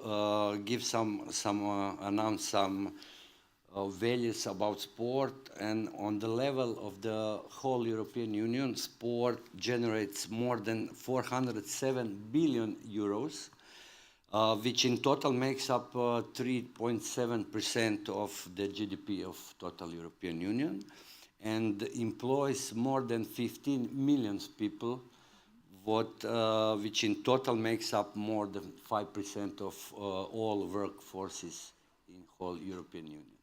So that value is very important because everybody thinks the sport is just fun. No, sport is we know long that time it's enough become a business. a big business, okay. So we all know that. The potential of Croatian tourism as a center of sport preparation is enormous. So climate, natural beauty, healthy food, and everything else what Croatia has is a huge potential for sport tourism. So I think we are a little behind in marketing and some kind of special organization who would organize everything for the national team or professional clubs need for preparation. For example, Croatia has just a few indoor sports centers what include everything: hotel facility, sport facility, excellent gym, equipped gym, and we should to have some people to coordinate between hotels and cities who are the owners of the sport facilities, and try to coordinate everything and provide everything for the national teams to have a excellent condition for the preparation. Because when I go somewhere for the preparation, on the first place I look the conditions. So after I have excellent condition, I try to look the natural beauty, healthy food, and everything. So conditions are the most important. Conditions are the most important for the national teams, for the top clubs, because on the first place we came here to prepare for the professional sport. Okay, can you tell me, what are your experiences then abroad? Do you have something to recommend, or are we in some subordinate position when in comparison to some institutions abroad? One very important suggest is when we build some excellent hotels, and in the excellent hotels you have gym of 20 meters square, and you try to invite the national teams and national teams. Okay, it's not enough. It's not enough, you know. So it's very important. For example, when the Croatian national water polo team go to preparations, we go to Rijeka because Rijeka city had maybe the most beautiful pool in the world. And we sleep in Opatija, go to Rijeka on the swimming pool, and go to some special big gym, what is enough for the 20 professional athletes. So it should be some coordination between all of these organizations. Yeah, coordination is the key word. Can we take over any of the offers used by competing foreign destinations? What do you think? Do we have this potential? Yes, for sure we have potential, but we need to do some steps for organize something. For example, when I go to the altitude preparation, for the altitude preparation for the professional athletes, you need minimum 1,800 height, and you must find the sports center higher than 1,800. So you have in Europe maybe 4, one in Bulgaria, one in Spain, one in France, and you have 5 or 6 in United States. And usually I go to United States. I have one man. I just call him and I told Sean, I need this, that, these terms. Can you organize everything? And he sent me three options, 3 different sports center on that altitude, and I have everything. So Americans are the most practical for this, yes, what you need. they are very pragmatical. And so I think in Croatia we need that, and also we need coordination. We need especially Sean. now. Especially now we are combined sport and tourism in the same ministry. So it's not so problem to contact and ask someone. You can call me. How to make the gym, good gym for the top athletes in the hotels, and especially according if you have good training for the top athletes, for sure you can train for the recreational athletes. I'm sure that Ministry of Tourism and Sport have shown somewhere, but we will find him. Which Croatian destination at this time, although you said that you have wonderful experiences with America and other destinations that you mentioned, but which Croatian destinations at this time have condition to host top European or national teams? Can you recommend any according to your experience? I will show the way of Croatian national team this summer, because this summer was extraordinary because we have two big competition in 1 year, thanks to COVID, because the Olympic Games postponed for 1 year, and unfortunately this year we have World Championships beginning of June in Hungary, and we have European Championships in Croatia and Split in September. So we have long preparation, and we start beginning of May, and we start with preparation. We went to Pula. First 15 days we went to Pula. We sleep in Medulin and traveled to Pula. Pula had a new swimming pool, excellent swimming pool. We find some good gym, and first 15 days we stay in Pula. After that, we go to Hungary to the World Championships, and immediately we start for the preparation for the European Championships. And we have a little problem during the July, because in Croatia we don't have a space to make preparation, because it's the peak of touristic season. And we went to Slovenia, and we go to Kranj in Slovenia, stay there 15 days, and we have excellent conditions for preparation. After that, we go to Rijeka, stay there 10 days. After that, we go to Šibenik, stay there 20 days. After that, we go to Dubrovnik. You traveled a lot. Yeah, but on that way, you can see the destination in Croatia, what have the facility to provide good conditions for preparation. So as I understood, you recommend hardly Pula in Croatia and Kranj. That is not, unfortunately, it's not Croatia, but near. But close, yeah. And Close we try to avoid the long travel, you know. You lose a lot of things. Doctors talk about, you know, the traveling is problem for sports, for the athletes, especially if they are so height like water polo players is. Yeah, okay, yeah. Thank you so much for now. I will reach back to you during the Q&A session, and now I'm going to turn to Martina Linaric. So the first question, hello, first question for you, Martina, is how is nutrition related to health tourism and sports rehabilitation? I think that you have to have good nutrition and well-balanced diet in the both segments, and sport rehabilitation and health tourism, because if we want to stand out on such a market of health tourism, you have to have all in your, I don't know, facilities, something like that, rehabilitation centers or sport clinic, because the problem starts when, for example, the sports are not well nourished. Then it's the big problem. Then they can achieve good sports results and everything. So I think without good nutrition experts, and well-balanced diet, these two segments of tourism can achieve not so good results. Yeah, everything is interlinked. Is there a lack of such offers in Croatia? What would you say, or we are good? I think it's lacking. We are not lacking in the facilities. I think we have very good sports clinic and rehabilitation centers, very well equipped, but we are back to the beginning, the basic. It's not such a good thing. I have spoke with that with Mr. Pero. When you come to some hotel or rehabilitation center, the main problem is when some of your clients have maybe some health issue.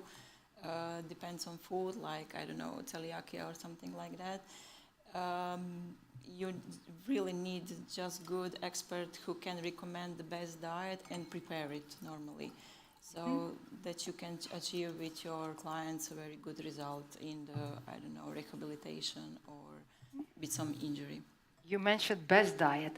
What does that mean? What does it mean, health diet, adequate diet? What does that mean? And is it complicated to No, it's not complicated, but you have to learn how to manage the appropriate diet for your body and your lifestyle normally. The good diet, it's not that you are extremely thin, that you are unnourished or like that. The good diet that you feel yourself very good in your body and on all bases. So I think that you have to feel well in the physical, mental, and spiritual basis on the health. So the best diet is then that diet which is appropriate to you and your lifestyle. And could a healthy diet be a reason when you are coming to some destination? I want to eat some nice food and eat healthy, and I'll go to Crikvenica. Is that possible? Do people really do that? Not in Crikvenica, but yes, people are doing that. There are well-known such centers in Portugal, Spain, and Austria. I have been in one in Austria. Really? You can go to detoxify your body for 10 days, or just if you want to lose some extra weight, or maybe you just want to learn how to incorporate the good diet in your lifestyle. Because of that, I think that such a program is maybe missing in Croatia. There are no such programs in Croatia. Yes, but it's not so good established, and with there is all room that for you progress. Need. Yes, we would say definitely, because we have good facilities and very good experts, but maybe we have to incorporate that in one good program. Yeah, maybe that's a good idea for Crikvenica as well. Why not? Definitely. To lose weight in Crikvenica and be a world champion, as Vlasta told us. How important is nutrition in a segment of sports rehabilitation in the form of health tourism? But definitely it is very important. I think that's the basis, because if you want to have the good sports and the good client with the good results, the nutrition is basis. You have to achieve that your client is very good in all segments, as I told, the physical, mental, and spiritual, and without good and proper diet, I think that is lacking, or it's not impossible. Yeah, Pero, do you agree with that? How important is nutrition with your players and with your teams? Very important. It is very. It's okay. It is very important because if we look one water polo player on basis on one day, it means 2 water polo workouts.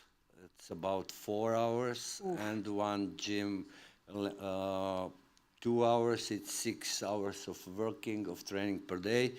In kilocalories, it can be more than 7,000-8,000 per day. Plus basal metabolic rate, 2.5 or 3. So we can calculate easy. We need 10,000 kilocalories per day for one top athlete. 5 times more than normal person than we who are sitting the whole day long. So it is very important, and because the food is fuel for the athletes. And can you tell us just, for us who are not doing this kind of, tremendous championship, don't have these skills, what are the ingredients, who are the top ingredients for the sports people? What do they eat? Is this kind of balanced nutrition, or? That depends on the sports. With who are you dealing with? You have to good combine the macro and micronutrients and good supplementation, because it's not the same if your client is, I don't know, bike rider, or I don't know how to call it, or he is lifting weights. So, okay, so you have to adapt the program. Yes, because, for example, bike riders, they need 70% carbohydrates in their diet, and weightlifters not over, I don't know, maybe 30%. So you adapt the diet according yes. to the sport. Yes. Okay, Daniel, I'm reaching to. Vlasta has something to comment, please. I must say that we are lucky that we have Martina in Crikvenica. Yes. And she's our consultant, and she's coming regularly a week to our clinic. Then she prescribes not diet. This is control nutrition on type of sport. And in our clinic are coming sometime part of top athletes, individual or in group. And they can eat with this prescription in 3-hour restaurant in hotel, and they accepted our recipe, and we have no problem. And to have gastronomy every day on another way, this is something what is like art of a gastronomy. They speak about that, they enjoy and they feel better, they can compare, they come back. And I must say that in our region, we have really implement Mediterranean food in each restaurant. And I am lucky that we work here. Yeah, and Mediterranean food is really top quality. Everybody agrees upon that, I think. So it's a good region for this kind of offer, that they are loyal and that the clients come back. Daniel, I'm reaching to you. So the first question to you, Thalassotherapia is a referral center for sports medicine. What is your aim and what are the benefits for your users?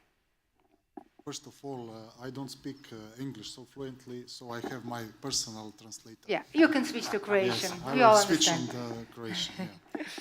Pa prije svega želim se zahvaliti na pozivu i zahvaliti svom ravnatelju, umjesto kojeg sam došao danas na ovaj skup, da predstavim svoju ustanovu. First of all, thank you all for inviting us to this conference, and thanks also to our director of Thalassotherapia, Mr. Viktor Peršić, on behalf of whom I am representing our institution. U kratkim crtama prije svega bih htio predstaviti našu ustanovu koja je sad nedavno proslavila 65 godina postojanja. I would just like to briefly introduce you to our institution, which has recently celebrated 65 years of existence. Mi smo specijalizirana bolnica za liječenje kardiovaskularnih, plućnih bolesti, bolesti lokomotornog sustava i reumatskih bolesti. We are specialized hospital for treating locomotory system diseases, rheumatic diseases, cardiovascular diseases, and pulmonary diseases. Jedan od naših segmenata koji u svakom slučaju želimo dodatno razvijati, gdje već imamo određenog iskustva, je i sportska medicina, kardiologija i sportski performans. Cardiology, sports performance, and sports medicine, this is a segment where we have already reached some experience and where we want to put emphasis and further develop in our institution. Ono što bih želio naglasiti je da se vrhunski sportaši uvijek percipiraju kao najzdraviji dio društva. Međutim, u svakodnevnim vijestima smo svjedoci i određenih tragičnih događaja koji se događaju i u tom smislu naša ustanova ima dosta toga za ponuditi, pa ću reći kasnije što. I would like to generally say that generally top athletes are perceived in the public as the healthiest among us, which is partly true, but also, unfortunately, from the news, we also see that they have problems, they have injuries, that even tragic things happen. And this is something that we can offer our services, about which I will tell you more in a few seconds. Ono što želim naglasiti je da ono što mi želimo napraviti je da želimo napraviti sustav.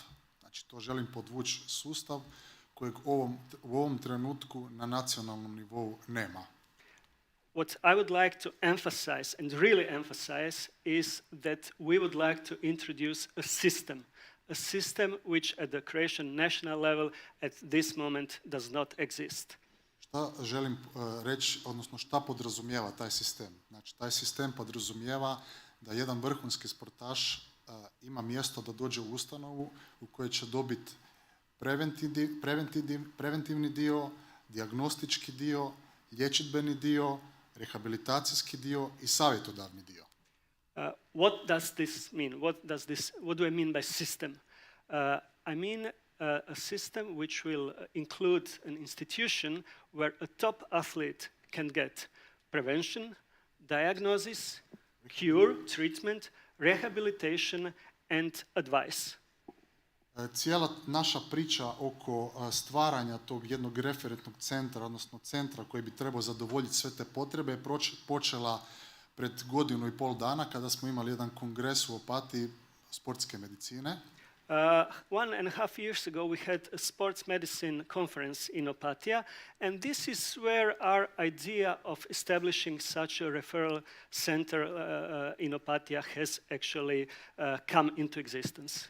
Ono što je zanimljivo, dobili smo feedback od hrvatske plivačke reprezentacije da bi oni htjeli sudjelovati kao jedan pilot projekt kako bi taj sustav trebao funkcionirati. And what is really interesting is that we got a positive feedback from the Croatian national swimming team.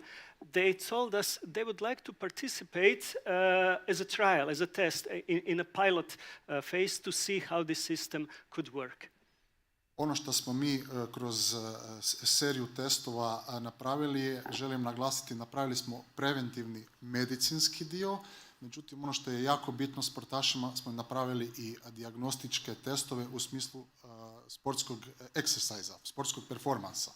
We made preventive medicine tests, but what is also maybe even more important for top athletes, we also made a diagnosis, can you please repeat? Sportskog performansa. Of their sports performance. I dali im na neki način smjernice kako to implementirati u svakodnevni trening i svakodnevnu praksu. And we advise them how to implement these in their daily routine, in their daily sports practice. Nedavno želim naglasiti da smo napravili još jedan pilot projekt sa plivačkom reprezentacijom u suradnji sa kliničkim bolničkim centrom Rijeka, Thalassoterapijom Opatija sa mojom ustanovom, gdje smo napravili jedan projekt, sad čekamo rezultate, ulogu baro komore u oporavku vrhunskih sportaša. Recently, we did another project together with the clinical and hospital center in Rijeka, again with the Croatian national swimming team, so the Rijeka Hospital and Thalassotherapia Opatija, where we research the role of hyperbaric chamber in the recovery of top athletes, and currently we are waiting for the results. Još 2-3 rečenice, znači da u ovom trenutku moja ustanova u svakom slučaju sve to može ponuditi. Postali smo prepoznatljivi i od strane Hrvatskog olimpijskog odbora i ja se nadam i od Ministarstva zdravstva i ja se nadam da ćemo mi taj naš projekt dovesti do kraja. Ono što je pitanje, what is important to say, our institution, Thalassotherapia Opatija, can offer all these services. We've been recognized by the Croatian Ministry, by the Croatian Olympic Committee. Did I forget somebody? Da, ono što je ključno sada pitanje, kad stvoriš tim, kad stvoriš infrastrukturu, kako jedan sportaš može doći do te usluge i kako da to bude sve održivo. Pitanje je uvijek ko će to platiti. So the question is, when you have such a team, when you have such a system and such an infrastructure, the question is, how do you make the top athletes come to you?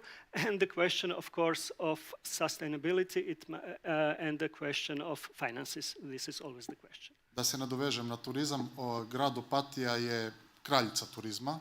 I mi smatram da imamo infrastrukturu kako sportsku, tako i hoteljersku i gastronomsku, da ono što je Pero Kuterovac rekao, da mi vrhunskim sportašima možemo ponuditi da dođu na pripreme i da im ponudimo vrhunsku medicinsku uslugu i uslugu sportskog performansa.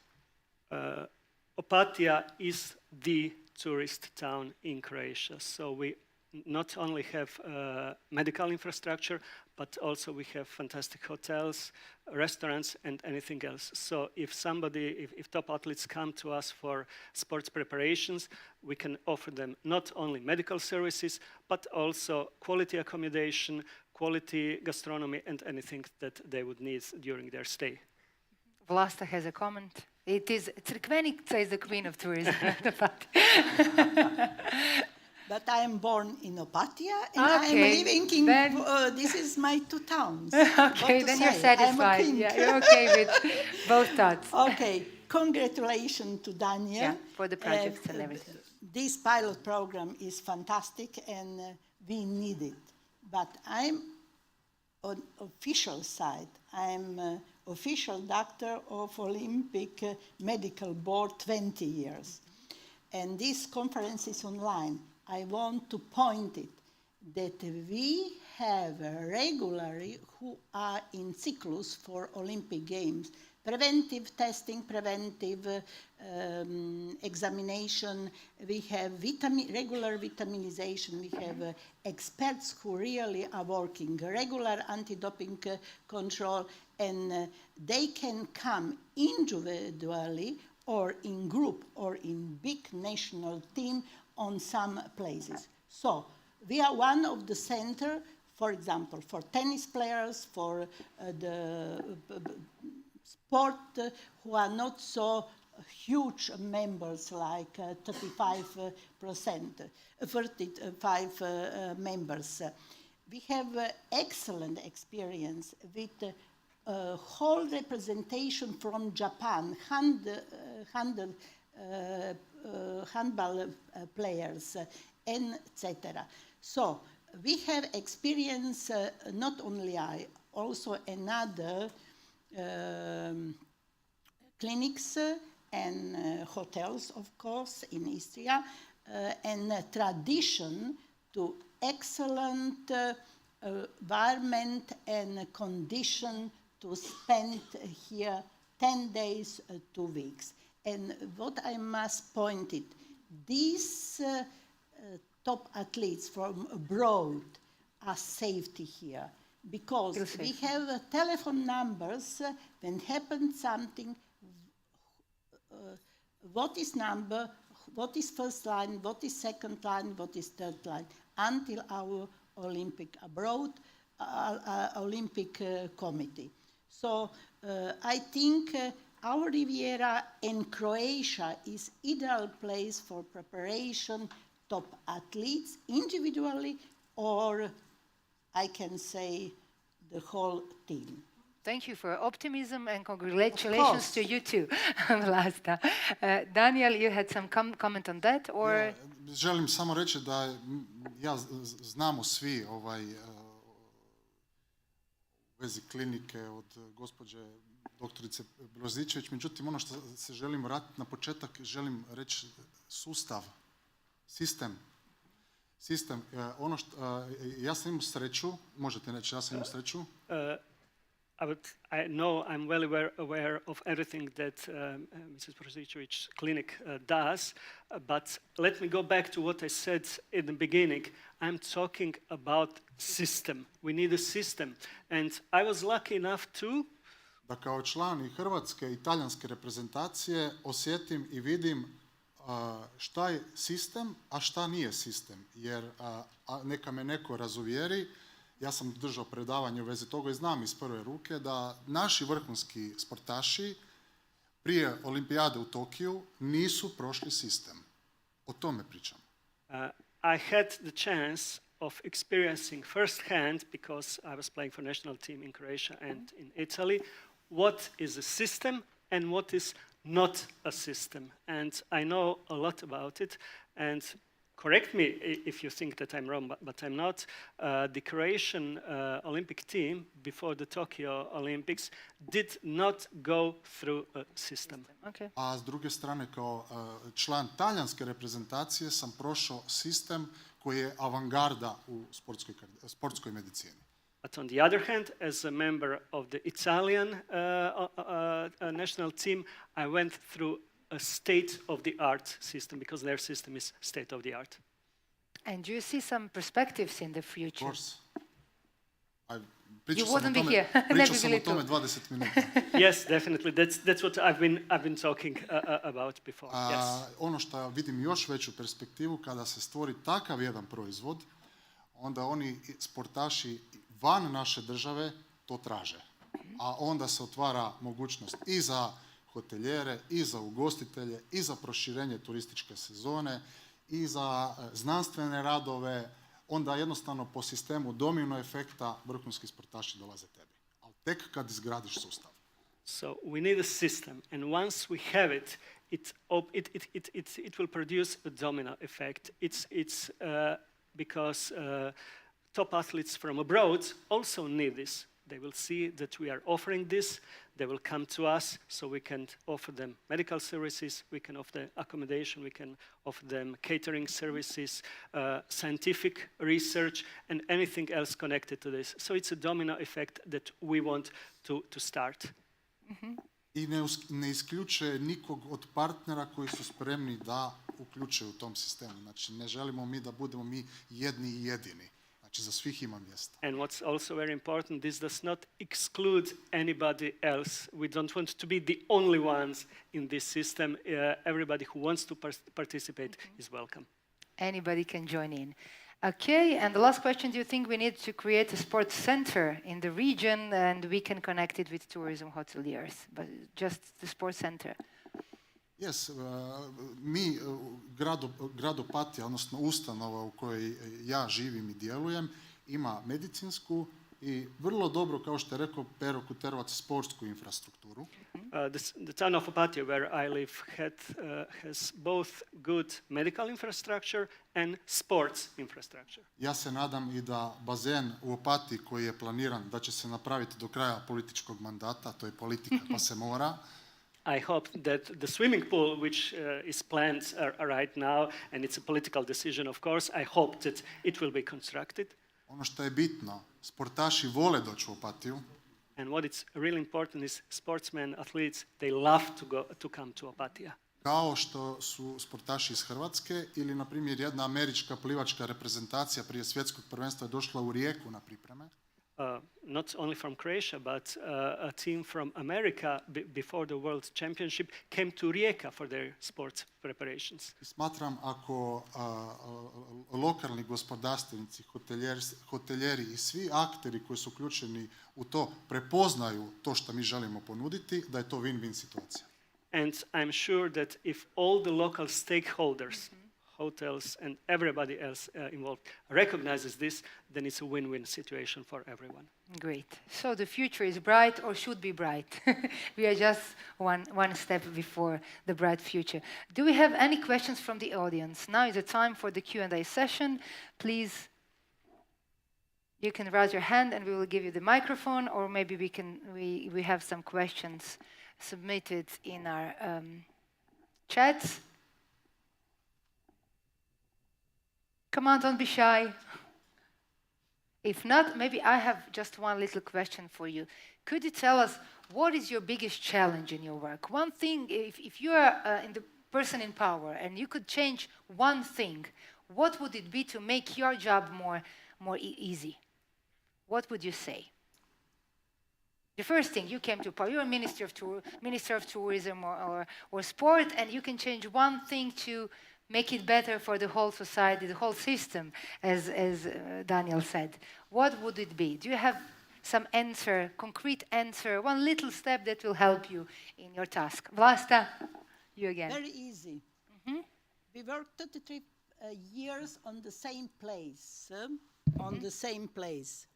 We need new space, new facilities, on our vision for a new decade, how to treat not only top athletes, also recreative athletes and normal people. And this will be amazing if local community and we together, our experience can make as win-win cooperation for the local Crikvenica Riviera. And I think this can make our this Riviera will be winter well-being Riviera, not only top season Riviera. And our young people will stay in Croatia, on Kvarner. They will create and they can learn from us and then can improve this type of job or experts process on modern way. And we can be a mentor, good mentors. It's a good idea. Of Thank you course. for your energy and your ideas. Of course. Another one, maybe you have some ideas. Ah, we have a question here. Just we need a microphone because of our online viewers, sorry. Has experience in your system with the psychological approach, and if you are using sports psychologist in your system. And also Pero, if he can say if his experience about mental training, because I think it's as well very important as physical and nutrition approach. Thank you. Prvo bih htio reći ovo na vaš odgovor. Šta je po meni bitno? Bitne su 3 stvari kao sve u životu. Vizija, strast i da sam Luj 14. i ono što bi napravio ja. Pitanje je uvijek u životu šta ti možeš učiniti za nekog ko za tebe ne može učiniti ništa. Going back first to your question, what is most important? As always in life, 3 things are most important. Passion, strast, vision, and if I was Louis XIV, the question is what I can do for you if you cannot do it for Nothing me. for me. Da se nadovežem na, hvala na pitanju. Znači, ja sam pričao o 2 sistema. Naš sistem koji je u izgradnji i sistem koji sam prošao. Znači, u sistemu kojem sam prošao. Thank you for your question. I was talking about 2 systems. Our system, which is being developed, and a system which has already been established and through which I went through.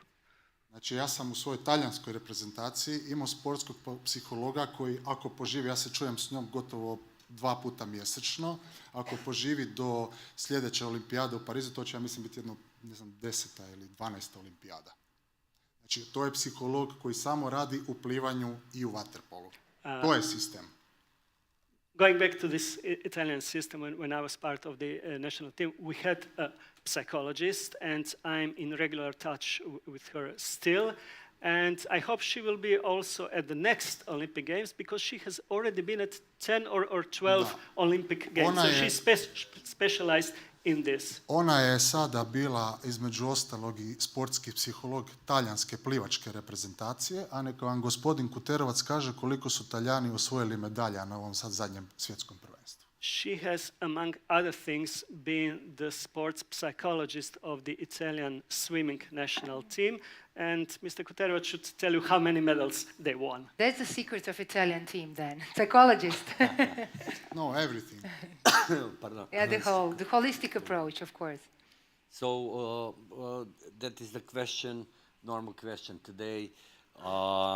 Psychologists should be a member of the team, and I think the top level athletes should cooperate with the psychologists, like coaches, like physiotherapists, like nutritionals. So we should be all together one team to prepare one athlete to become Olympic champion. From all sides. Thank you so much. Another maybe brief questions if anybody has, because we are 54 seconds away from the break. If not, that I will just conclude this session. Thank you so much, our dear guests, for being present here with us and sharing your thoughts and your knowledge and experience, and hope to see you also the next year. Thank you so much. We're going to have a 15 minutes break, and then we'll go on. Thank you. Hvala svima.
Da je ovo... Aha, ne veze.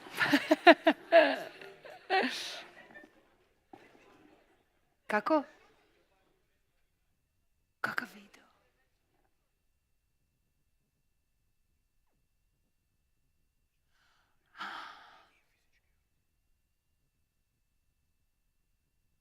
Aha, on je on.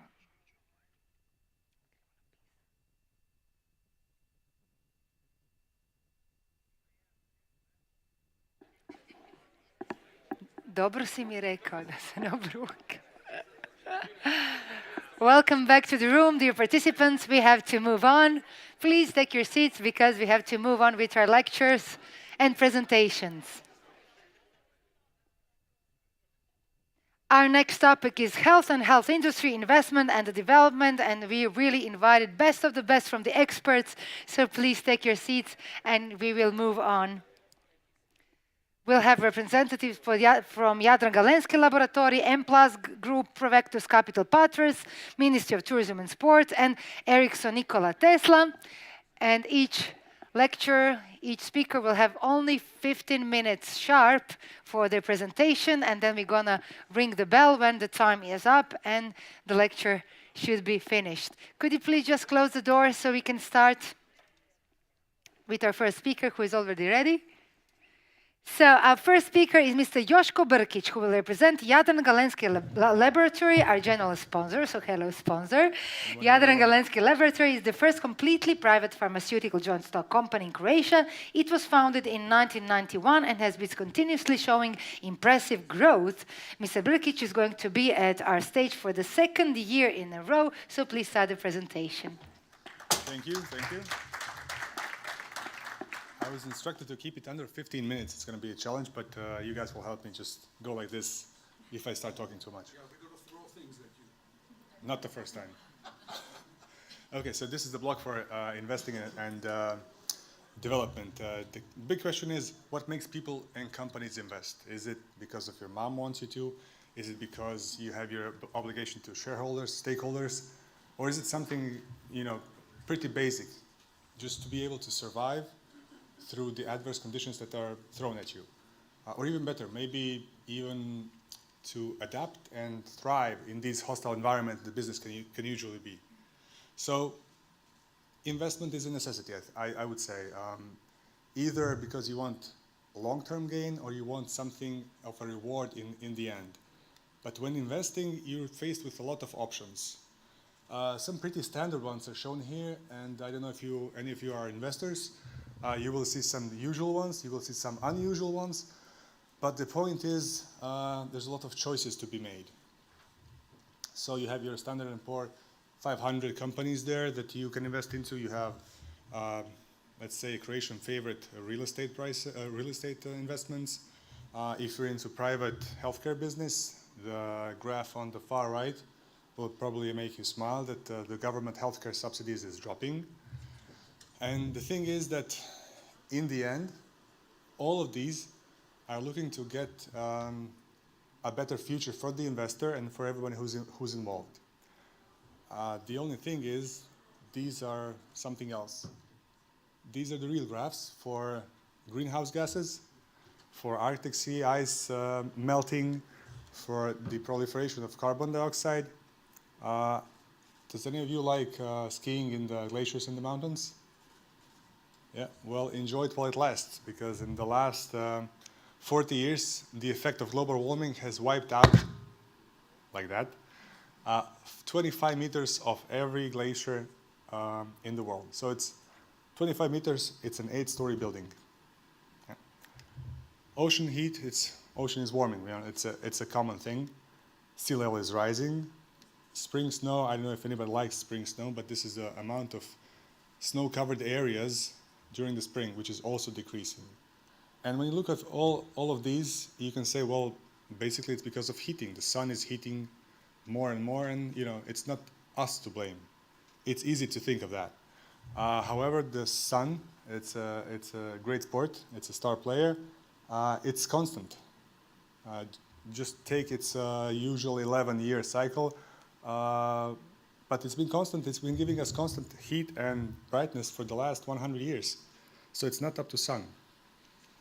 And this is basically a slideshow of investments we as a community, as a civilization, have been making for the last years and decades. What do we have to show for in return? Not the big city in the background, but the dramatic desert in the front. The thing is that global warming is here. It's here to stay, and although we may not yet experience it to the fullest extent, it's already a reality, and a dire one, if I may say, for millions of people. Speaking as a sponsor of the conference and as a company who was introduced in such a nice way, you might ask yourself, well, what does it have to do with JGL, whose primary brand and product is based on Adriatic seawater, a clean and pristine source that we have here in abundance, that's used mostly for treatment of upper respiratory tract syndromes and conditions, primarily caused by what? Viruses, acute viral respiratory illnesses. And if you look at this nice picture, you can see that the level of areas that have been hit hardest with the global warming and the climate change, those are in red, and those are our biggest markets. So we have been hit hard. It does not stop there. Global climate changes have disturbed the usual patterns that we know. This is what the average dynamics of flu and flu-related types and subtypes has been since the last, let's say, 5 years. There's a year missing. You know, it's not just what's going on. So we have a really big problem with heat, with global warming. We have a strong problem with the source of our business being undermined. So we need to adapt. And to be able to adapt, we need to invest. These are just let's call it a system. There's been a lot of talk about the system, the necessity for having a system to be able to tackle problems that are thrown at you. In the previous panel, the system was deemed as a necessity. These here are not only investments which is throwing money at a problem. This here is a set of investments we made to be able to establish a system that will yield results in the years to come, that will provide, so to speak, a good return on investment. But it's not only a financial topic, it's a topic of getting the right system in place and making solutions possible. So what came out of those investments is the new adaptations that we made. So first, market research. We started to think and consider and understand the consumers in a new way. In scientific research, we really put the pedal to the metal, as they say, and both through investing into our own talent and as well as getting all the available outside or external talent engaged in our discussions and topics. For those, we have to show, you will see next in the presentation, systematic review and a new study recently published. Recently is 2 weeks. And then we have this exchange of, I would say, the brightest minds in the field that we operate in, that made us aware of the potentials to be able to develop new products. Investments in technology also made it available for us to develop something new that I'm not at liberty to talk right now, but those of you in this area will be very happy to find out that we have a new product coming out beginning of next year with safety innovation unlike anybody has in the market. So far it's a top secret, but it's going to be huge, can I say it? Okay, and then again, this all needs to be done somewhere. It needs to be produced. It's always easy to say we have investments in know-how and process and everything, but until you see a building getting constructed, you know that it's just fairy tales. I've mentioned the systematic review. We found a necessity for this because usage of seawater in human health has been it's a standard process for almost 2,000 years. However, this systematic review compiles around 150 clinical studies, different researches that provide the beneficial use of seawater in human health.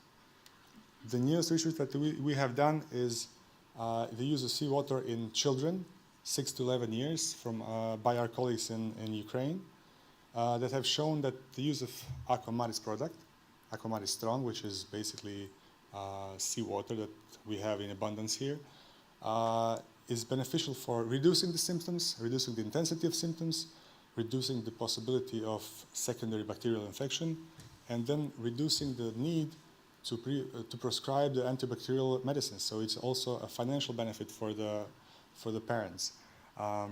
This is all just trying to expand the business that we use, that we have, not to be as afflicted as we could by those red areas struck hard with climate change. Climate change, like the name says, it's not just about heat. It's about changing patterns. So we spend more and more time indoors. Those indoors is either heavily heated or heavily air conditioned because we are grown accustomed to 20 to 25 Celsius as a standard temperature that we like to operate in. So we invest heavily into heating and ventilation. This, of course, is way, how to say, not detrimental, but it could pose serious risks to the health of upper respiratory system because it dries out the nasal mucosa. We had a research done in the market that says out of all the usual suspects that you have for your nasal situations, what's the one that you did not think about? And the first one that came out is the dry nose because of spending a lot of time indoors, either heated or heavily air conditioned. But the good thing is that people understand that there's a problem, and the even better thing is that they understand that it needs to be solved, and they're solving it already with Aquamaris in seawater. So we are, I would say, in a good way. This, like I mentioned before, you can talk about all the investments, you can talk about getting to the processes set up and optimizing it and getting the know-how developed. But until you see a building getting built, which means the investment is on the way, this is our new facility that will enable us to put all the possible new tests, innovations. This is our pilot lab. It's basically a license to fail and fail fast, which means we have an issue, we have a global climate change on our hands. We have a standard process of doing things. We have our products that are already accepted worldwide. However, we need to adapt, we need to change, we need to grow through innovation. And this is the facility that will enable us that innovation. It's only work in progress, but hopefully this is what it will look like in the end. I was told that I need to be under 15 minutes, and I think, yeah, this is about it. Thank you so much. Sure. You have something to add, or this is the end? This is the end. Okay, then big round of applause for Joško. Thank you so much. Thank you. You should have brought this nasal sprays with you because now I feel itching after your presentation. So next time, bring the bottles. Thank you so much for now. And if you have any questions for Joško, just bear them in mind for the Q&A session that will be after the block with all the speakers. Okay, now next speaker is Mr. Stjepan Orešković, scientist and entrepreneur from the M+ group, who is not here live, but it should be live. Can you hear us, Mr. Stjepan? Yes, I can hear you, and I am alive. You're alive. Alive from your home. Thank you so much for joining in, and we are looking forward to your presentation. Okay, so I hope that there is a good visibility of the presentation on your big screen. I really regret that I can't join you in person because I will be missing a lot of friends and probably or possibly new friends from the public. And nice to see you. Thank you for the camera. So my presentation for today is less technical. I didn't want to go into the details. I was wondering what would be the key question for prospect of health tourism and medical tourism in Croatia, and actually same questions apply globally. And so when we speak about health tourism in Croatia, it's always kind of appendix to the idea of tourism. The tourism is the main story. The whole nation is excited about tourism. It's kind of sport, betting, or equal to talking about weather in UK. Every day we watch how many tourists reach Croatia, how many cars passed Rupa or other borders, and so basically then every government proudly announced that we are big winners because our tourism is steadily growing. My story is going a bit different way. My question is, or was for myself first, what's wrong in the order? And so the title of the presentation is actually connected with the question. I like Leonard Cohen and also good English proverbs. There is a famous proverb which says, it was just some old convention like the horse before the cart. What does the horse before the cart means? This is the impression. Cart before the horse is used to suggest something is done contrary to normally effective sequence of events. A cart is a vehicle that is ordinarily pulled by a horse, so to put the cart before the horse is analogy for doing something in the wrong direction or order. And that's exactly what I want to argue for in this presentation. I think the philosophy of Croatian tourism is actually the cart before the horse.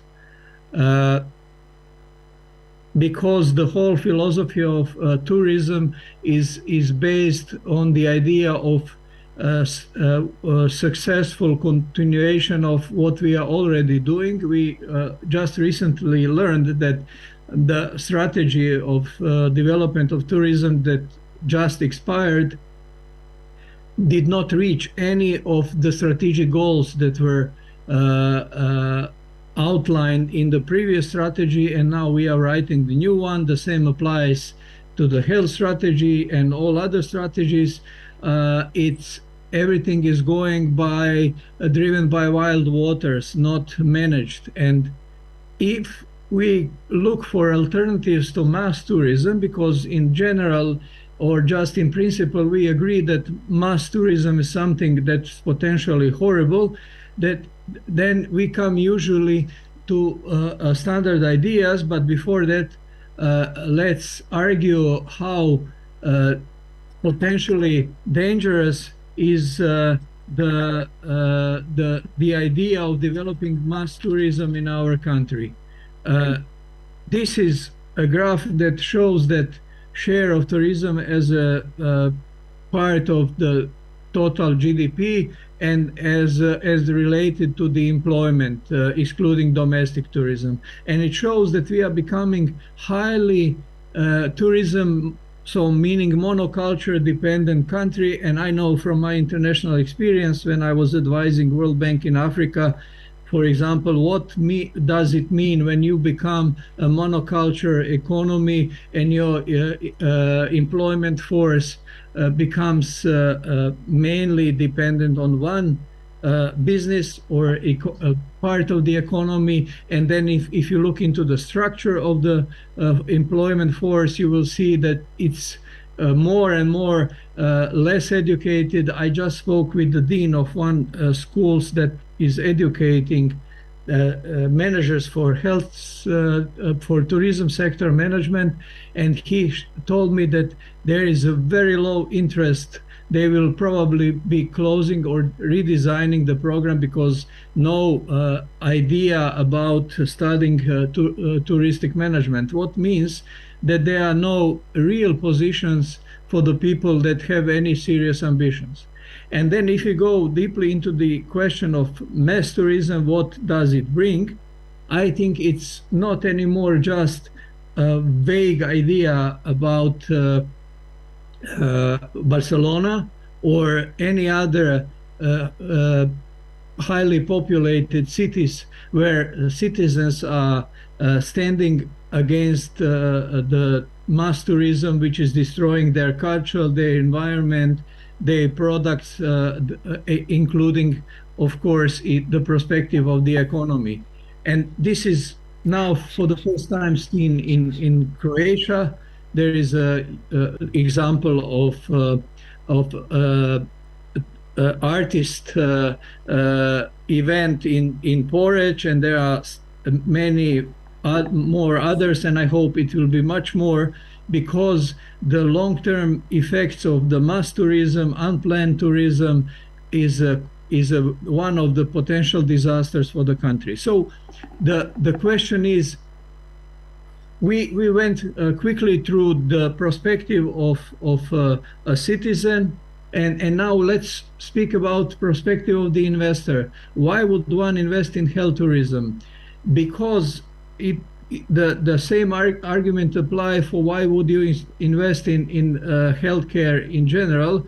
In developed economies, it's one of the steadiest, highly profitable, high-tech industries where returns on investments are very high, and of course the level of knowledge you need to come into the sector, as well as the level of financial capacities, is high. But if you are capable of investing in this sector, you would not regret this on the short or even on the long term. It's as you can see from these slides I have selected here for you, this is the most interesting industry globally.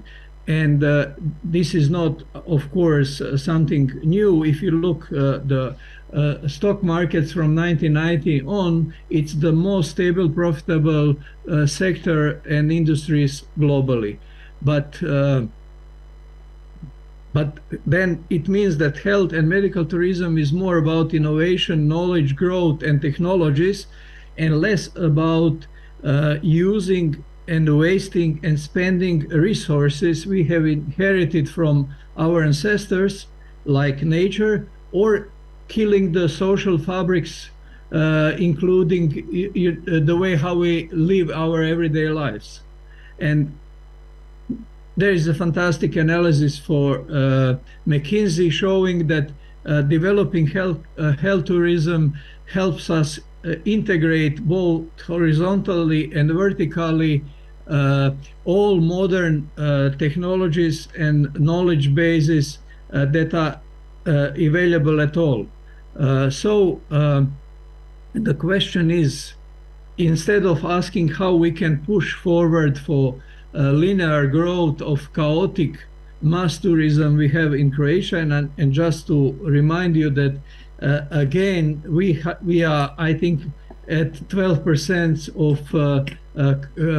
capacities that are spent in the hotels. All others are spent in the private capacities, and then the consequences on tax policy, on politics, on work culture and education are horrendous. And so the question is, why wouldn't we ask ourselves, could we develop a value-based healthcare in the area of medical and healthcare tourism? If you look about the serious arguments, and serious arguments are definitely brought by people like Michael Porter. I was carefully looking into his arguments and the analysis he produced for Croatian economy a few years ago, and everything is valid and works now even more. It shows that the best cluster for global competitiveness of Croatian economy is exactly those elements of a tourist sector which have a potential to build the competitiveness on technology and knowledge and organization and everything what creates high value products.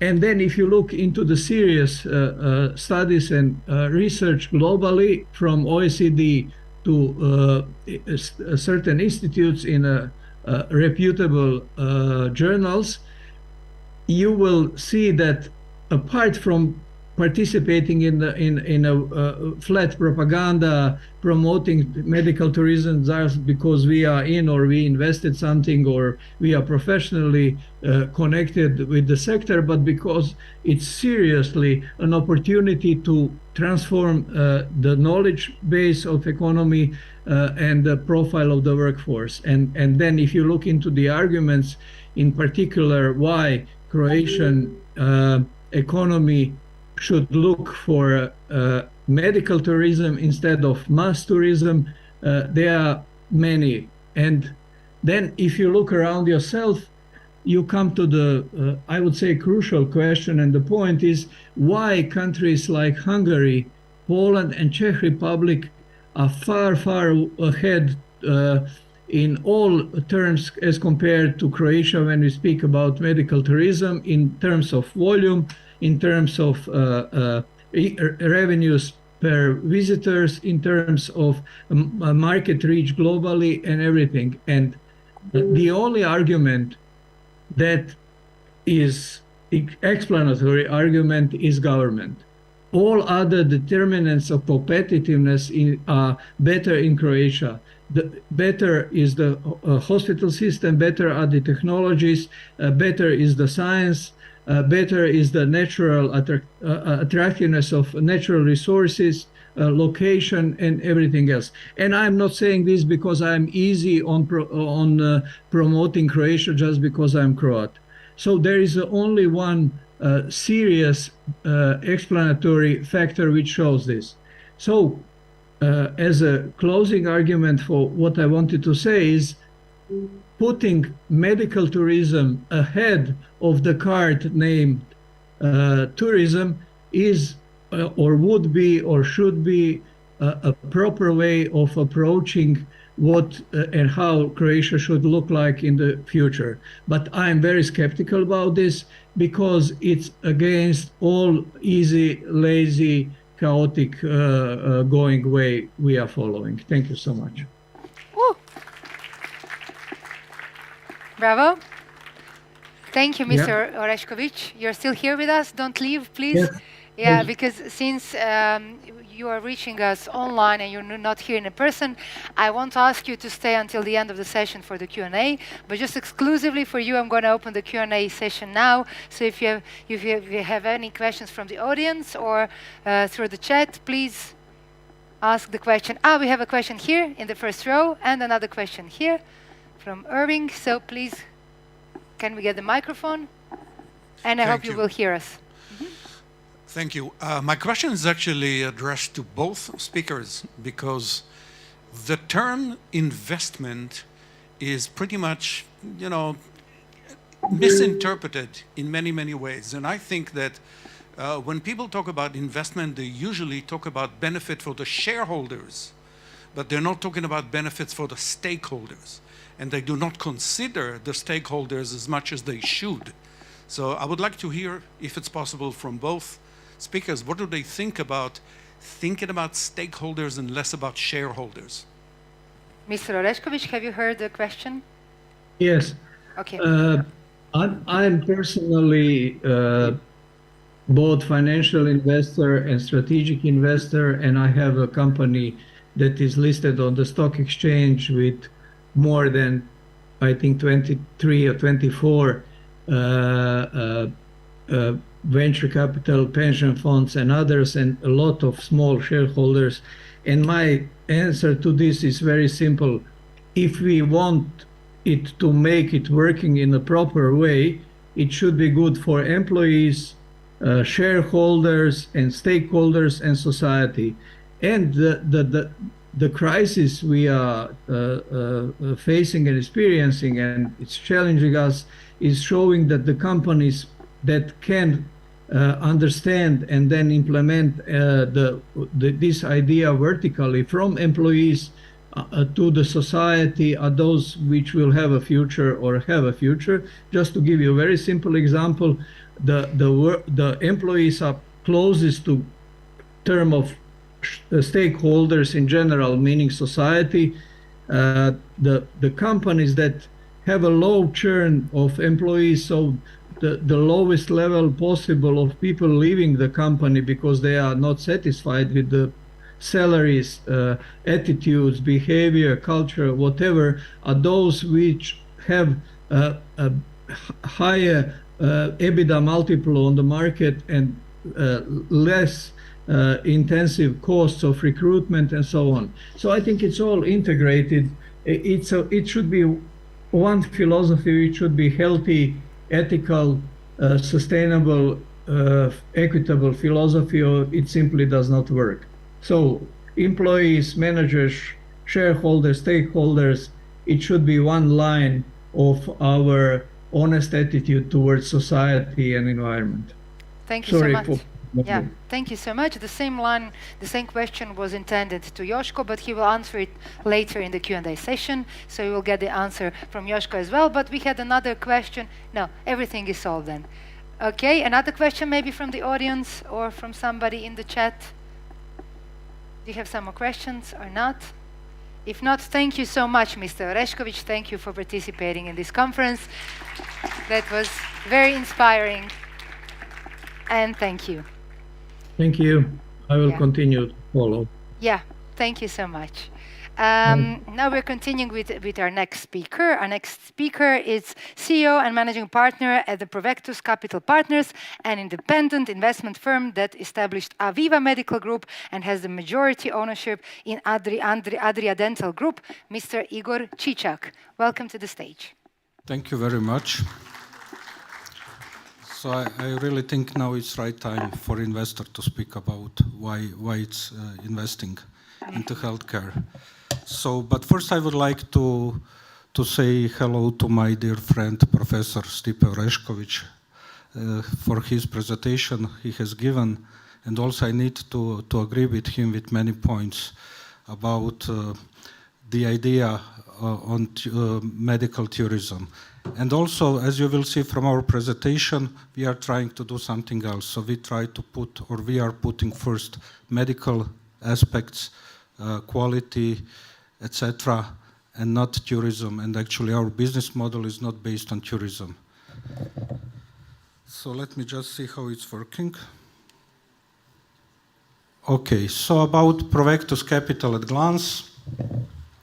So we are actually growth capital equity investment firm that has been created in Croatia some years ago, and we have also established the largest equity fund, and that equity fund is mostly investing into, I would say, ESG topics, but among of them the most important is healthcare, private healthcare, and also dental care.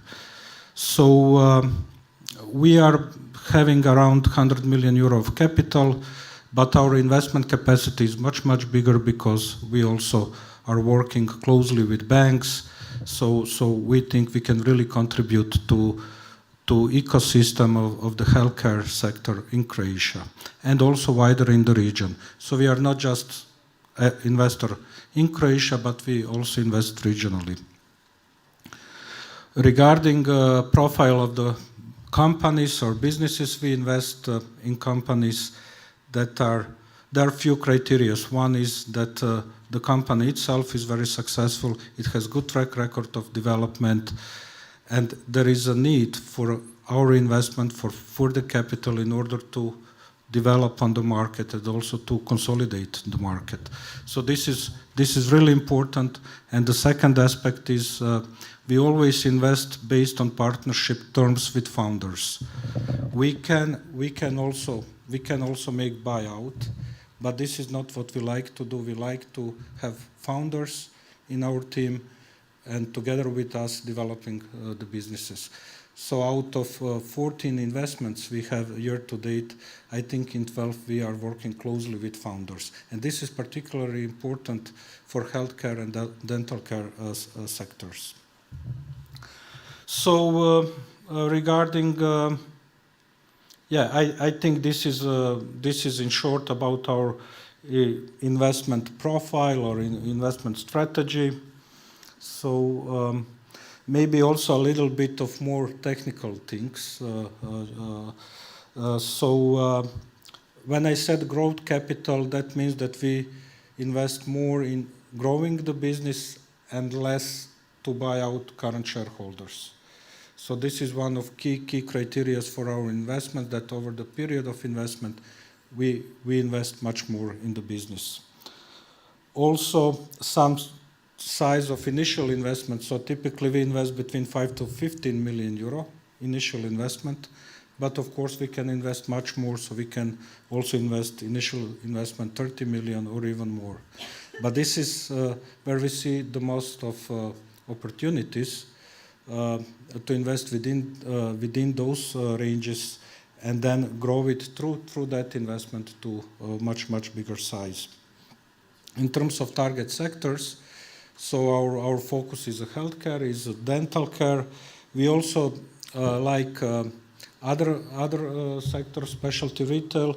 We did invest in one company which is in the business of e-bike and bicycle because it's on green agenda. We believe it's something that is extremely important for our region, and in our region that sector is highly underdeveloped. Regarding other criteria for companies we would wish to invest, so this is to be market leading, or at least to be among the market leading businesses. Also to be growing business. So if we say we are growth capital, that means that our capital needs to serve that growth. So that's also important. Quality is another topic, and this is something what we are really focusing a lot in our healthcare and dental care investments, because quality and ethics is one of key factors that make our investments successful. And also at the end, I said we like to work on partnership terms with founders. Quality of founders, track record of founders, track record of management is a key factor. Especially healthcare is a people business, as many other sectors, but I would say especially healthcare, it's a service sector. And it is the most important credibility and integrity of founders and of the management, especially for healthcare sector. So these are in short highlights or our investment criteria, how we work. So we did we have two big, we think it's big, I mean for Croatia it's big, definitely two big investments. One is within Aviva group. We call it Aviva Medical because Aviva was our first investment, but it might be some changes in future there because we are positioning also more towards centers of excellence, quality, etc. And that would also require maybe a different positioning. So Aviva Medical Group is a medical institute that consists out of 5 medical companies. Out of 5, 2 are special hospitals. So we did invest in a special hospital, Dr. Nemec. This is orthopedics hospital here from Rijeka, founded by Professor Nemec, and it was the first private special hospital in Croatia. Also, we did invest in another orthopedic hospital, Aritera, which is based in Zagreb, provide pretty much similar services with some expanded services as well.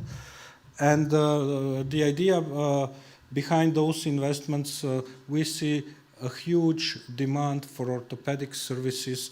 We see, unfortunately, long waiting lists, and the services itself could be considered as affordable even on the private market. And that was one of the major reasons we did invest in orthopedics, and we will continue to focus very much on orthopedics. In short, the group has around 350 employees, 70,000 patients, 1,600 surgeries, 31 special medical departments, 160 medical doctors. 98% of our revenue, or even 99% of revenue, comes from private market. The only 1 to 2% of revenue comes from the agreement we have with State Healthcare Fund. And this is something that it will stay in our focus. We want to be on the private market and through quality to gain the presence. And also it enables us to make our business in different way. So just very shortly, Aviva, so also, yeah, sorry. I think, oops. I'm really sorry, I did something wrong. Okay, now sorry for that. Let me just, I will speed up. Yeah, Aviva Polyclinic, that was our first investment. It's a polyclinic that provides general services, also some specialty checks. It's the oldest also private polyclinic, 40 years since been founded in Croatia, and it serves more than 40,000 patients per year. Then it's based in Zagreb. We did invest in Diagnostic 2000, it's specialty diagnostic clinics. It has 2 MRIs, 3 Tesla, 1.5 Tesla. And it's the reason, and again, background for the investment, it's again long waiting lists and importance of MRI services for many treatments that are required in Croatia. Also, we did invest in urology, so it's again, we are proud that maybe this is also because of age of founders in some way, but we are proud that we are really investing in the biggest and specialized clinics. So Urocenter is a urology clinic based in Zagreb, founded by 2 primariuses, and we are really happy having them within the group. And again, it's a medical procedure that is very much required, and in terms of price for patient it's not too expensive. So Dr. Nemec, I already explained. Special hospital Nemec makes 10,000 different services and also more than 1,000 surgeries per year. And Aritera, it has 41 doctors. It operates on 3 locations in Zagreb, and it serves more than 10,000 patients, and including 600 surgeries. So why we stand out? So what we are trying to build, we try to build private healthcare group that will be based on center of excellence. So you could see that our businesses are specialized for different fields, and each clinic within the group has independent medical management. We have on the group level medical board created where medical topics are discussed, but we have very high autonomy for medical chiefs in each clinic to run their clinics in a way they believe is the best. Of course, there are certain joint procedures that relate to quality, to ethics, to some standard operating procedure, and also where we see a lot of synergies that we consolidate non-medical part of operations like admin, HR, supply, finance, etc., marketing. So strategy is to build centers of excellence. We invest a lot into state-of-the-art medical equipment in order to have that quality. And the target is to continue be focused, to be on quality, transparency, education, and also investments in facilities where our clinics operate. And this is just very brief overview how our combined company is working. So you can see that we started with 5 million euro revenue. We are now in 30 million euro. We started with, I think, around 50 employees. We are now 350. And we are planning to close big investment within the next few months in not Croatia, so a country close to Croatia, which is EU country, and that will give further dynamic to our group.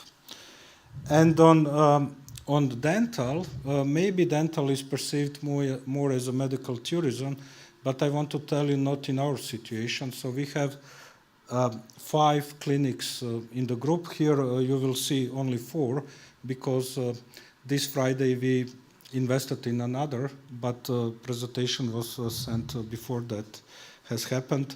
So it's 5 clinics, and when we count on the group level, we have 70% of local patients, not foreigners. So it's although we also treat from foreign patients, we also treat many patients that live close at the borders. So it's really something we want to develop, not to be based on medical tourism, but to be based on quality and to improve the overall service in Croatia. So very briefly, okay, let me, no, this is not working. Okay, now I know. Okay, so it's, okay, 5 clinics, not 4. We have also 4 dental, digital dental labs, and we will be investing a lot into laboratory segment.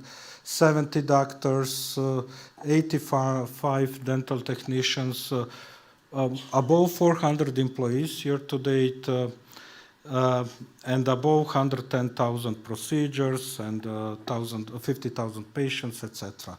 Also, all clinics hold ISO certificate 9001. This is just very briefly. So we have in Zagreb Arena Clinic, 18 doctors and 6,000 and 5,000 patients, founded in 2011. Then we have in Split, so we try to regionally diversify. So we have Zagreb, Split. In Split, it's Solina Dental, the largest clinic in Split area. 10 dental modern surgeries equipped, 14 doctors, etc. Then we have Rident from Rijeka. You know Rident for sure. Everyone knows Rident. Rident has 2 clinics. One is in Poreču and another is in Rijeka. And I was told, I'm not of that profession to judge it, but I was told that clinic in Poreču is the best in Europe in terms of quality and equipment and what it offers. So we are really proud on Rident. And Rident, and then we have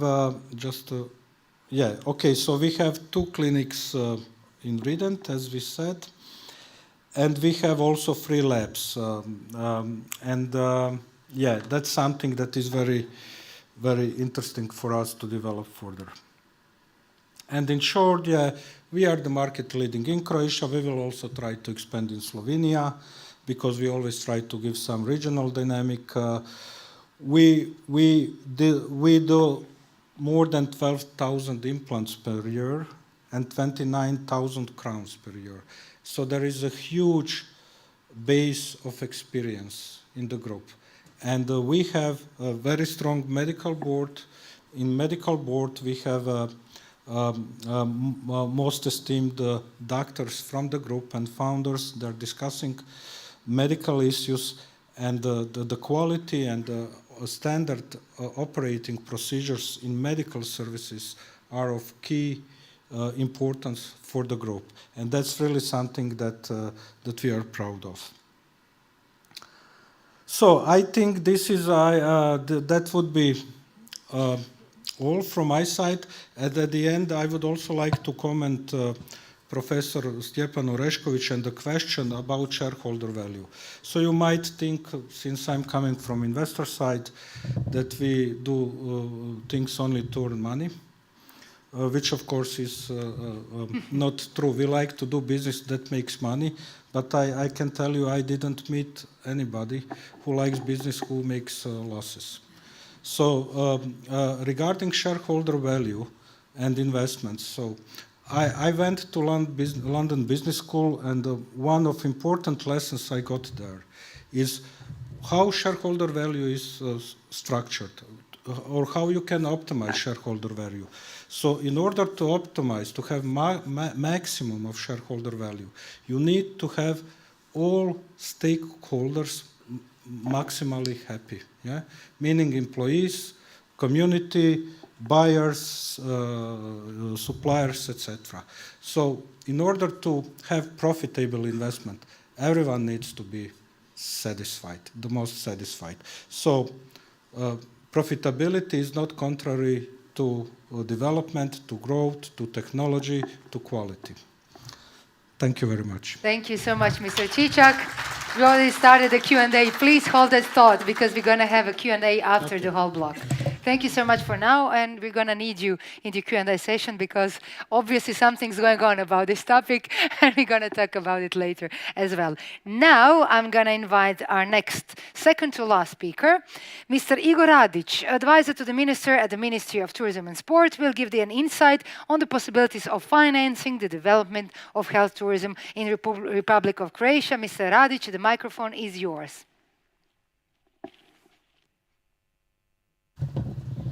Thank you very much. Thank you very much. I have it here. Well, good afternoon to everyone. We heard this morning and in afternoon sessions a lot of questions that have been raised about the tourism policy in Croatia.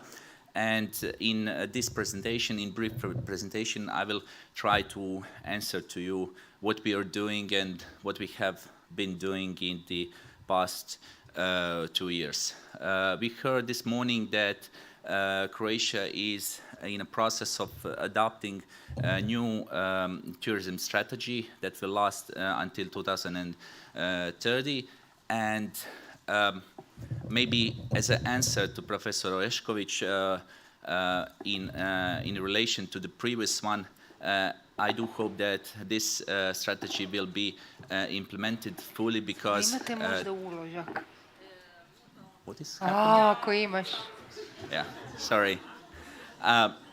Because this strategy will... Yeah, apologies on behalf of her. Yeah. This strategy will be followed by the 500 million euros worth amount that is going to come out of the multi-annual financial framework and the National Recovery and Resilience Program. Before that, after the pandemic, obviously we cannot avoid a COVID pandemic. We started with the negotiation with the Commission about the package that will help tourism to recover from the pandemic. And at the end of 2020, we prepared the scenario analysis with different options, what will happen in Croatia in terms of tourists that they decline in future years, or maybe they rise, what will happen if the funding resources that are coming to national budget to be declined or raised. And we come up with certain challenges that are obviously here in our country, and foremost that is that we have the high seasonality, that we have over tourism, not maybe as you would think only in Dubrovnik or maybe Split, but also in smaller cities, municipalities. And based on that, we said that we would prepare the strategy that will be based on the sustainability. Sustainability, we heard on previous presentations, are not something that we have come up as a new member, but it's something that is already been implemented in the world, in Europe, and now hopefully we will try to implement that in Croatia. Based on the scenario analysis and draft proposal of the strategy, we got the funding through the National Recovery and Resilience Program of 300 million euros to implement that policies.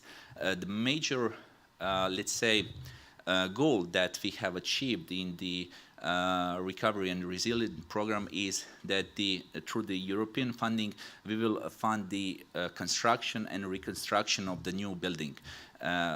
Infrastructure. In previous years, in previous programming period, that was not the case. Maybe it was, but not in the amounts that we are mentioning here. And obviously, we said that we would like to have certain goals. The most important is still to be the leader in the development of the economy in Republic of Croatia. Well, that money that is coming to Croatia also have some prerequisites that needs to be met. The first and maybe most important is to implement in green and later in digital. I don't know how many of you are familiar, but out of 49 billion kunas that are coming to Croatia, 32% should be invested in green economy, while 20% should be dedicated to the digital infrastructure. In our case, we would like to invest more in less development area, while in the areas that are really that have been already, let's say, developed, like city of Crikvenica, which is on the list of the index of tourism development. It's already there. In those areas, we will seek for the investments that are aimed to reconstruction of the existing infrastructure. Also, one large portion of the money will be dedicated to the private sector. Comparing to the other sectors, 60% of the money that is coming from the National Recovery and Resilience Program are going to the private sector. As I said, comparing to the other sectors, the majority of the funding goes to the public sector. Here is not. Here is 40% are going to the public and 60% are going to the private sector. Here I would mention the first call that have been launched on 5th of October, meaning 2 weeks ago. So this call is open to everyone. Well, I mean to the public sector. It's worth more than 120 million euros. It's divided in 3 groups. The first group is dedicated to the infrastructure. I mean visitor infrastructure like national parks and similar. Active tourism is 37 million euros, and group 3 is special purpose built call for the health tourism infrastructure. On this call, the private sector can apply. In the tender is open 120 days, meaning that there is no pre-identified project. The evaluation of the projects are going to be based on their quality, not on the, as I said, on when and how they have submitted their offer.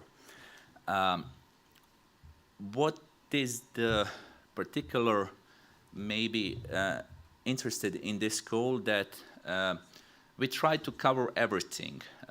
So the eligible cost of the project are starting from 1st of February 2021, and so everything what happened later, meaning your cost of the inception design, main design, construction, location, permit, everything is covered, everything is eligible. Also, most importantly, the construction of the new and the existing infrastructure is there, along with the equipment that you would like to purchase through your project proposal. Also, compared to the multi-annual financial framework that have been were existing in Croatia after the accession, where you had funding up to 85%. Here is the case that you can achieve funding up to 100%, especially if you are able to explain to us how you have come up with your proposal and how your project proposal is gonna fit to these goals of the tender. The minimum aid intensity is more than €1 million, and the maximum intensity is more than 17 million euros. Also, what is interested, this called draft proposal was the subject of the public consultation in July this year. So this tender was already been presented to the public. Also, the National Recovery and Resilience Program was adopted last year in July, after which we had sessions on our coast and also in inland, and we presented this information to the possible bidders, and we gave them enough time to prepare their projects, especially in terms of if they need new construction permits. So this information is well known to everyone now more than 1 year. And with this additional 100 days, we think that it's enough, a year and a half, to prepare the project, especially if the project is fitting to the goals of the goal, and the intensity of the grant is of particular high.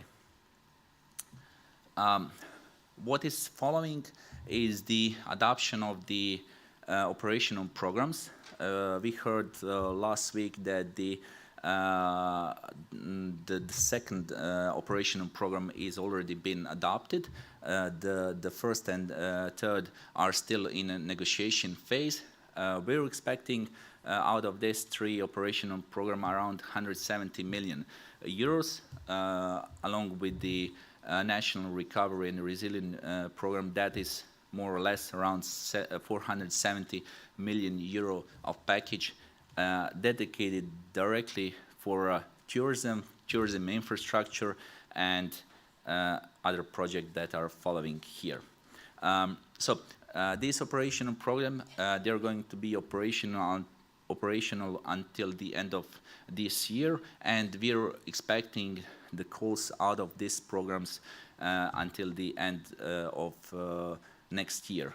The difference between the National Recovery and the Resilience Program and the multi-annual financial framework is on the projects when they need to be finished. Multi-annual financial framework is allowing us to have the project finished until the end of 2030, while the projects that are going to be funded out of the National Recovery and Resilience Program needs to be finished not later than December 2025. So the prerequisite for this tender that is open for you to apply is to apply with the construction permit that is already there. So we will not fund the projects that have the location permit or that it's somewhere in the middle of preparation. What are the funding opportunities for the health tourism in the multi-annual financial framework? Basically, it's the same. What we are not going to fund through the National Recovery and Resilience Program, we would like to fund from this. So everything what you're now preparing, if you will not be accepted for financing through the first program, then you will have the opportunity to fund here. And we're aiming for the same. We're aiming for the infrastructure, for the equipment that will be there, and also the soft measures like R&D and similar. Also, talking on the possible beneficiaries, like in the National Recovery and the Resilience Program, here are the same. We will most probably we will divide financing half to the private sector and half to the public sector. Concluding remarks. After the adoption of the strategy, we would like to start implementing not the project that are sole project, but we want to have, as Professor Orešković said, we want to have, for example, he pointed out correctly, medical tourism should be a lead, and then based on that, we need to have other economic activities that will follow.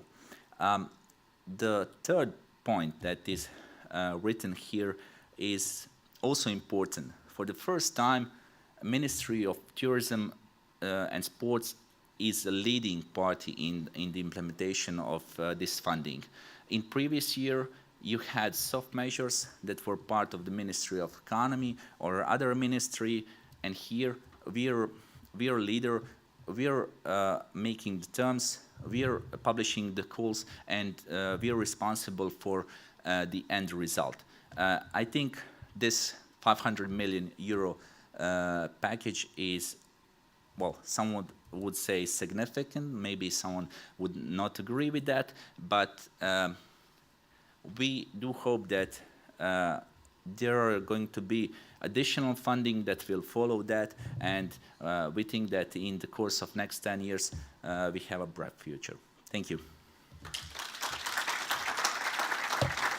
Yeah. Thank you so much, Mr. Radic, and I'm sorry for interrupting your lecture. Yeah, I didn't know that the microphone was on, so the problem is solved, thanks to the lady here. Okay, this will be the story of the conference for sure. Now the last speaker of this part is Mr. Mario Ravic. He is the head of digital health at Ericsson Nikola Tesla, and he has a presentation that certainly engaged our attention, so here you are. The microphone is yours. Thank you very much. Thank you, everybody. They told me to squeeze my 35 minutes into 15 minutes, so I'm not gonna be able to do that completely, but I'll try. So I'm working in a company called Ericsson Nikola Tesla. Ericsson Nikola Tesla is a tech company. So it's a part of Ericsson Corporation that has more than 100,000 people, and we in Croatia have 3,200 people. We are quite known for digital transformation projects we've done in Croatia, and one of them is e-health. So national e-health system in Croatia is perceived as one of the best in Europe technology-wise. So we have e-prescription, we have e-referral, we have electronic healthcare records, and all the other things in our ecosystem that more advanced countries do not have. So we were there before Estonia and Denmark. So if somebody knows what digitalization in Estonia means. And taking it all from technology perspective, being here, you know, I'm looking at health tourism as an industry. And industries, all industries around the world have been hit by a technology strike, basically by three major groups of technologies. And these are 5G, these are IoT, and this is cloud. And what this major strike of technologies is basically pushing the industries in is something called Industry 4.0. Right, Industry 4.0, there is no factory 4.0, but basically this is a conceptual term where all the industries are going to get accelerated into integration and automation of processes. It's going to, like, in 10 years, do something that normally takes 30 or 40 or 50 years. So one step up. And how all those technologies that you've heard about, like 5G, IoT, and cloud, can influence health tourism, I'll show you an example that I developed with a friend of mine sitting right here. So more or less, 5G is a 5th generation of mobile networks. And when I say that it's unlocking new use cases, imagine something that has 1 gigabit or few gigabits of speed over mobile network and has like 3 milliseconds of delay, enough to have robotic or remote surgery. Now we have 10 times slower internet and 10 times more latency. Imagine having private networks on your own, let's say Kvarner area or hospital area that enable such speed for virtual reality, for patients from the States feeling like they are in your complex and doing, you know, orthopedic recovery or any kind of exercises. This is what 5G will unlock through the next decade. IoT, Internet of Things, these are all smart devices that you have at your home currently, or maybe in factories. Smart enough to measure something, send data somewhere, and you don't notice them. But data is being gathered, and with the data, you can do something. You know that all. So all scientists among you, all businessmen among you, you know that you need to measure to manage something. And the third thing is cloud. Like when you mention cloud, some of the people get frightened, but cloud is everywhere. Cloud is Azure, cloud is Amazon, cloud is Google Drive, cloud is Gmail. Everything is stored in cloud, but in this context, let's look at the cloud from the data perspective. Why? Because all the data that we are creating now in the world, you know, multiplies every year, and it's impossible to store them on your PC, right? This is why cloud was invented. Put all the data up, but when you have large amounts of data, what do? You need to make conclusions, and you need to make data insights out of that. So, you know, thinking about health tourism and the area, Kvarner and Istria area that we have here, which I'm visiting regularly, which has like 150 years of health tourism experience, which has wonderful nature, which has, you know, sea that is impeccable, which has institutions that were providing care and a workforce that have culture in providing care and rehabilitation for years. You know, the first question is, you know, can we jump to the next level?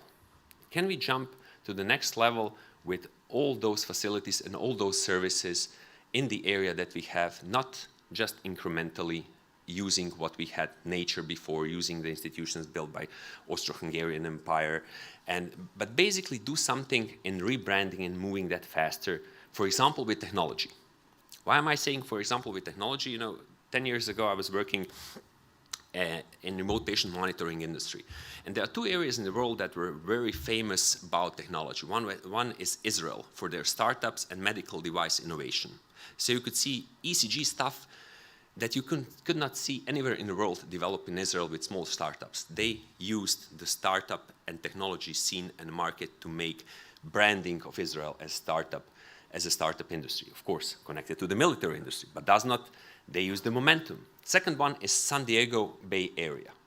More than 600 life science companies were there, bit by bit, collaborating and doing beautiful things in technology for fitness, wellness area, which you don't notice. So right now, but they are coming out of summer. So in order to create great impact, you need to have the ecosystem.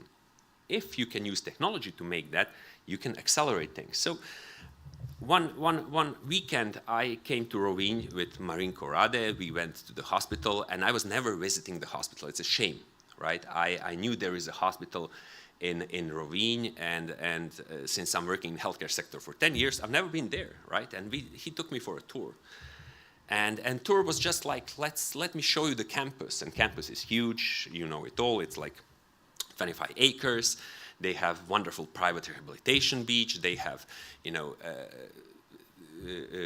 walking track around the forest. They have lots of things. And, you know, one thing struck me, you know, the guy on the private beach was putting the sea temperature on a whiteboard, like 24 degrees is the temperature of the sea. And we started, you know, talking, you know, can we do something about it? And the idea grew after two hours of walking and debating what we should do, that we should basically put our advantage of environment and measure something that we have in environment and use the activity parameters of the patient to basically quantify and make greater value out of health tourism. You know, we can show competitive advantages of destination with climate, environment, and rehabilitation correlated to outcomes. Why not? When you have the data after 2, 3, 5 years, when you have the patient data, when you see that they better rehabilitated, when you follow them up, you can make a proof point. You will not invent something new, but you know, the whole world will know that Kvarner area measures everything, that you have better outcomes. You know, the climate is still the same, but you used it to prove something out. And basically, you know, with thinking like that, innovation technology must be incorporated into the care process and journey, because every care process, every institution has different patient journeys. Of course, if you have orthopedic rehabilitation, it's not the same if you have wellness institution. But does not matter, you know, the most important part is to get the data and suck the insights out and use them. So we worked very, very briefly into having context of the facility surveyed and seen what is the problem there and how we should solve it. So therapeutical beach for rehabilitation in sea, we had challenges, no automatic collection of data on sea temperature, sea quality, wind, sun. Patients are swimming outside of the beach, recreational swimmers entering the beach. So normal problems everybody has, right? Then I said, okay, let's measure sea quality, temperature. Let's put the meteo station so you have all the things around it. Let's put the smart buoys so you can discover maybe the patient swimming out or anybody, you know. So technology can play a role there. Let's have a context too. Campus, huge campus, frail patients sometimes, freely moving through the campus, having rehabilitation outdoor tracks, which is, by the way, beautiful. It looks really top of the notch. And prescribed daily activity for some diagnosis, like you should walk like 30 minutes per day. So many of the patients are at full risk during movements without supervision. So this is extremely brutal. You have a 3-week rehabilitation patient and then he falls or she falls, and this ruins the whole stuff, right? And maybe nobody knows because it's 25-acre property where he is. And patients do not have digital activity calendar, so nothing is basically digitalized. So PERS, Personal Emergency Response System, you know, like fall detector bracelet, activity smart meters, patient mobile apps. Yeah, brainstorming technologies. Context 3, walking track around the campus. So I'm not paid for the commercial, but I'm doing that freely. So yeah, thank you. So, you know, we walked around, right, and said, you know, this is great. You have a view to the old town of Rovinj out of there. And this is like a property that should be used by the citizens of Rovinj as well as the patients, right? And they are like managing, doing the new track so that it looks nice. And then we said, okay, you know, pine tree, view, let's put the smart benches, let's put the smart lighting, and, you know, let's brand the wind. So you can have smart lighting that, you know, displays green if it's like a Bura, or yellow if it's Yugo. So you can, yeah, you can brand wind. So I don't go walking if it's Bura, then I will be blown away, right? Imagine the tricks in marketing you can do with your just environmental factors and, you know, people getting funny things. And you can put in the city center of Rovinj, there is Bura on Marinko's peninsula. Let's not go there, or it's great, right? So you can do a zillion of things just with technology in. So as you've seen, there are multiple sensors which we don't produce, so we are not affecting to put any of them, but we are putting them on the market to be applied on different campuses. And basically what you should have at the end is analytics system where you put all your knowledge in, what to derive and what to put there. So this was the input side, how to gather the data. And data consumer side is much more different because there are multiple data consumers, patients, management of the hospital, citizens, marketing department of the hospital, whoever. So there are lots of questions to ask. So which applications need our data? Is data used on the hospital web publishing just or something else? Which data is for patients? Do we need to integrate data with patients' records from back home? Imagine patient records, for example. Patient has a patient record on Google. When he goes out from your hospital, everything is exported there. Ah, cool thing. I have my all my results, I have everything I've done there. So just opening the thinking.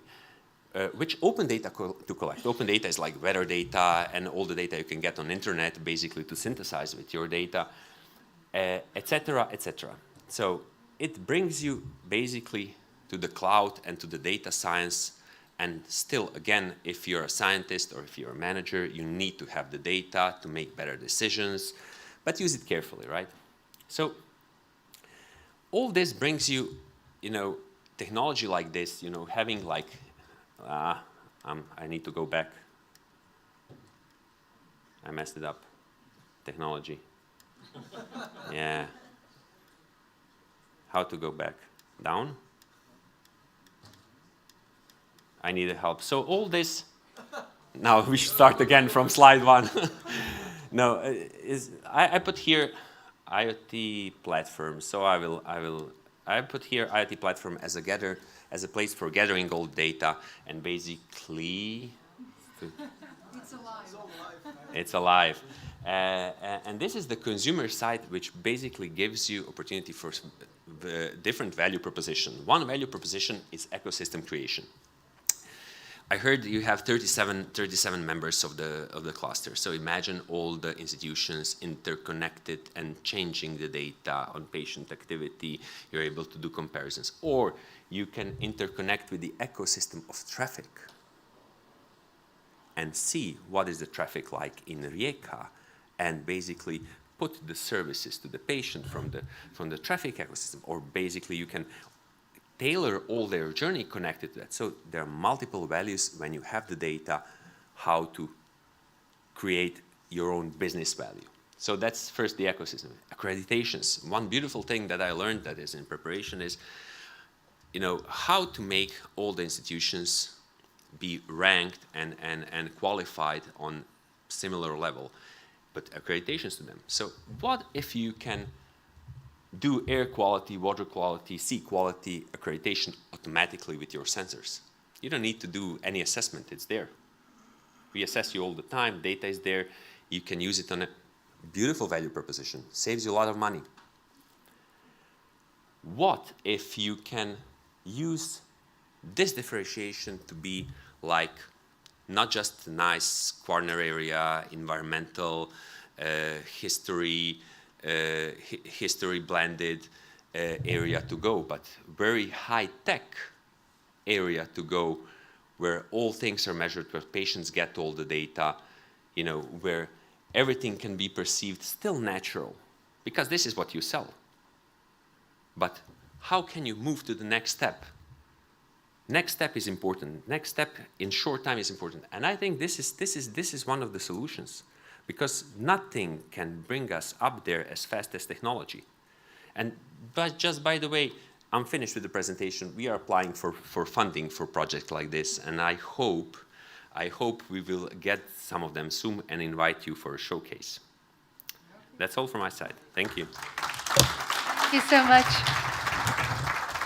You can stay here, Mr. Ravic, you can stay here and join us for the Q&A session. And I'm going to call the other guests, Mr. Radic, Cicak, and Brkic, to join me on stage for the Q&A session.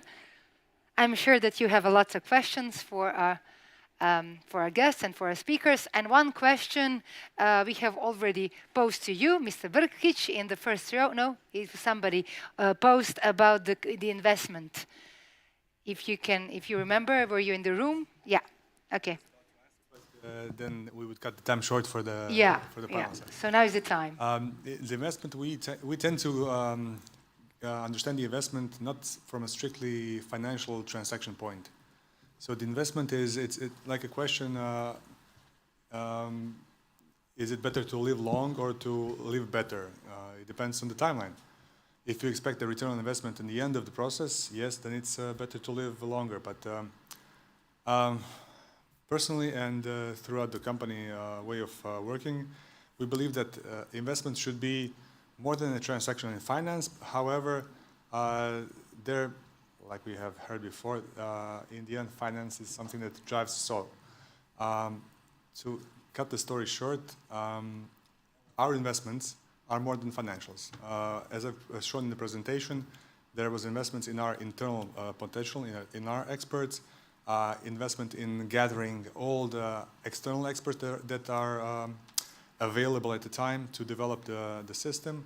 And then, of course, I will come to this a lot of times, investment in infrastructure, which is crucial for us because we are, in the end, a production company. So I believe that answers the question. Yeah.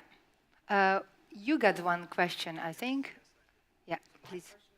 Just a second to give you a microphone for our online viewers. I know that we hear each other. Okay. So my question is for Igor from Provectus. So Igor, what are the top healthcare investment trends in this region? So to add context, we are an advisory firm, and one of the areas we work in is transactions. So, for example, when it comes to the Middle East, a lot of investments are not just vanilla investments into a firm, but doing a lot of due diligence and seeing that, do you really need all that money, or do you work your way through a partnership or a collaboration? That's one. Two, in APAC, what we see is there's a lot of center of excellence exchange programs and things like those where, again, the core investment value goes down. So from that perspective, I would love to learn how and what are the trends here in this region. Are there still very vanilla investments where you just do your due diligence and put the money, or are these kind of models existing in this region? Thank you. So regarding first question, what are the most attractive segments within the healthcare? So we are focused very much on outpatient, but also inpatient. When we say inpatient services, we mean less complex, so that the patient stays for a few days in the hospital, not for a few months. So less complex. So we did not invest in oncology, although oncology also in terms of infrastructure, like radiotherapy or some infrastructure facilities. It's also, I think, very, very good area to invest. So this is where we think we can give the most value. It also fits well into our investment profile, and also there is a market for that because of long waiting lists, lack of diagnostic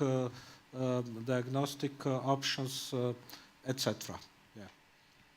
So, and can you just? I'm not sure I did understand second question on. The second question was a comment to my first question, which means, let's say we as an advisory firm, when we do transaction advisory, we look at sell-side advisory and buy-side advisory.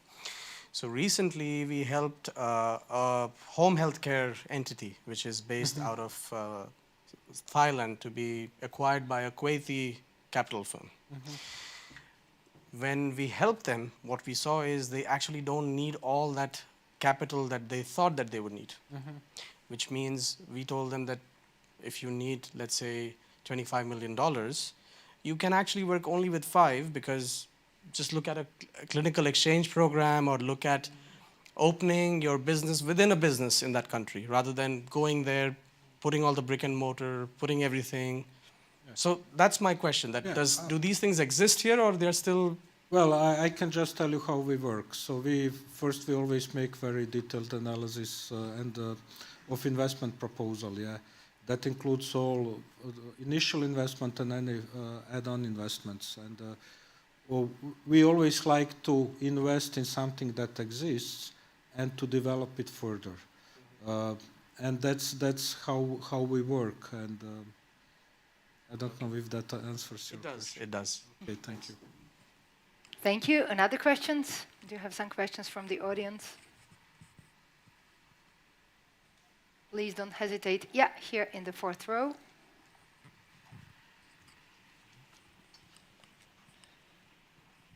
Thank you.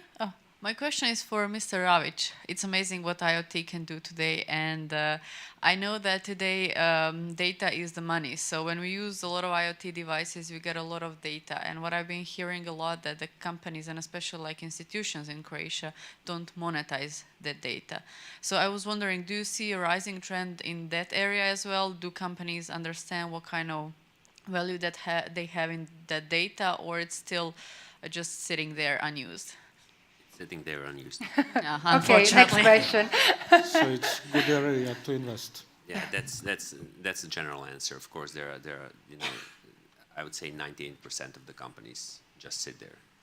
So because data science is a scientific area, more or less, where you need data science teams to bring insights out of those data, unless you're using specialized softwares that are already providing you like reports and insights. But really, to get tailored insights into the data, you need to know how this is done. This is done by establishing a team working on it that has data scientists, that has mathematicians, that have people who know the domain. It's not that expensive, but it gives you a completely different view of your own company, industry, but you need to have the data first. So this is the most important and crucial step to basically make people aware that if you want to have data in 5 years, you should start now building the infrastructure, gather the data, assemble the team, and get the data. And then everything gets paid off by 3, 4, 10 times.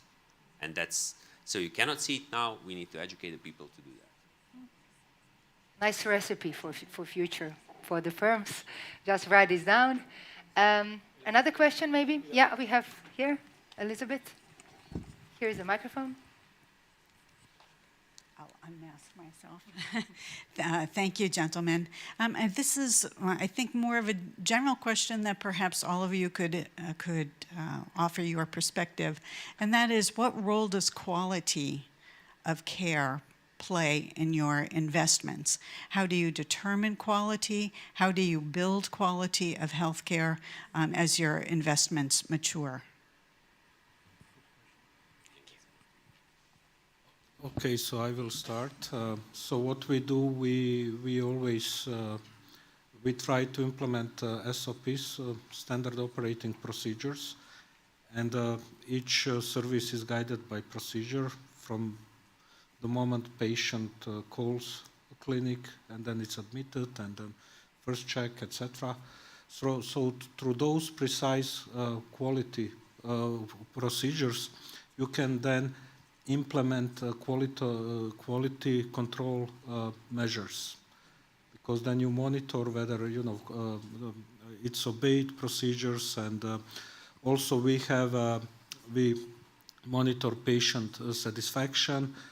So these are actually the ways you can address quality. Also, we have a medical board. So one of major topics on the medical board agenda is quality. So that's in short. Yeah. Somebody else would like to comment on that? Maybe I can add to this.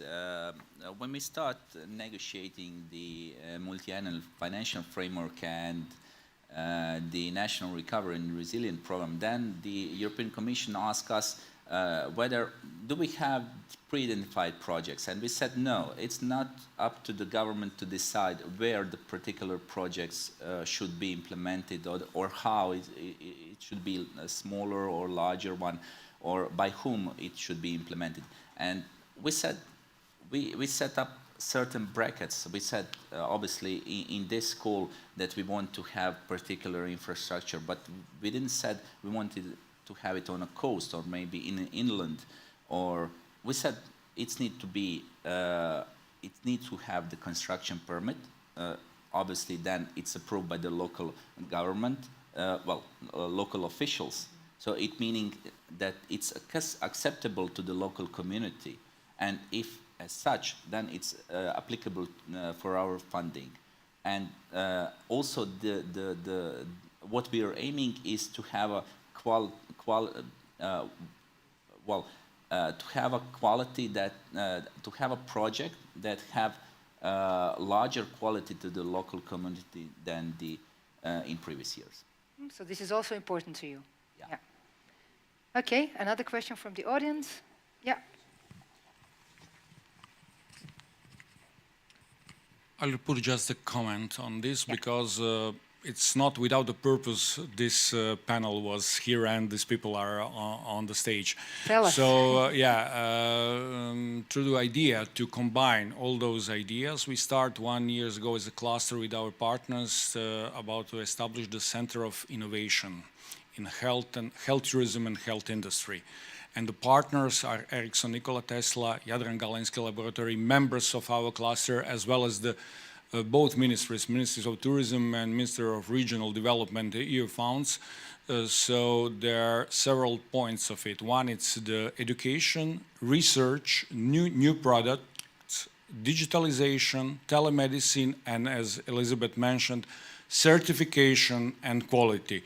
Those what Mario shows, that 14 topics on the certification, it's idea which we will running forward. And Marinko, it's somewhere there, and we are thinking regionally, so the hospital of Marinko is also our member. So the whole idea is to put together all ecosystem and have basically the products for the domestical people as well as the product who we can put on the market and look at on the business value. Thank you for discovering this idea. Now everything gets sense. Thank you so much. We have 3 more minutes for another question, if you have some, or maybe via chat. I'm waiting for questions. I have one question for Mr. Ravic from the chat. Do you think we used enough technology in health and health tourism? What would you emphasize which segments? You got the answer already, Yeah, but maybe just to...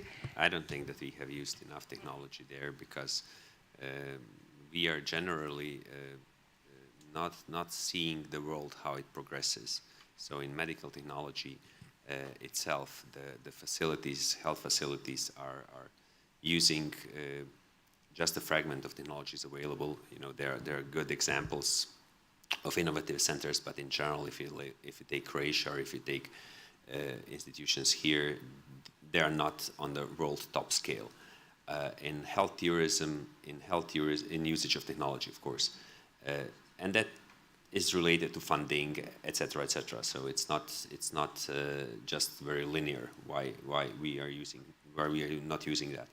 Second thing is health tourism. As I mentioned, you know, activity monitors, IoT devices, things like that. These are the devices. This is part of the technology. The other part of technology is basically software that makes automation of processes. So when I go to wellness somewhere, if I'm a wellness user, not rehabilitation user, if all the technology around the campus, around everything, is basically given to me in a simple manner, and I'm an old patient, I don't want tablet. I just want everything to be, you know, on a TV. I just want everything to be accessible, and technology made that. I would be happy.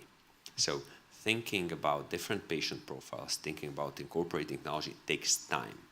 I don't think that we as a society here in Croatia have devoted much time to think about technology. So we are not like a very high-tech country, but good thing with technology is you can jump into that train and start running in like very fast time together with the rest of it. It's just the you know, question of time when you realize you need to do that and start running. And then you're, you know, running in parallel with the others, you can run faster, etc. You don't need 70 years or 150 years of tradition to do that. You can jump in. So that's my role here, basically. You don't have to be a running champion, I hope, to jump on the train.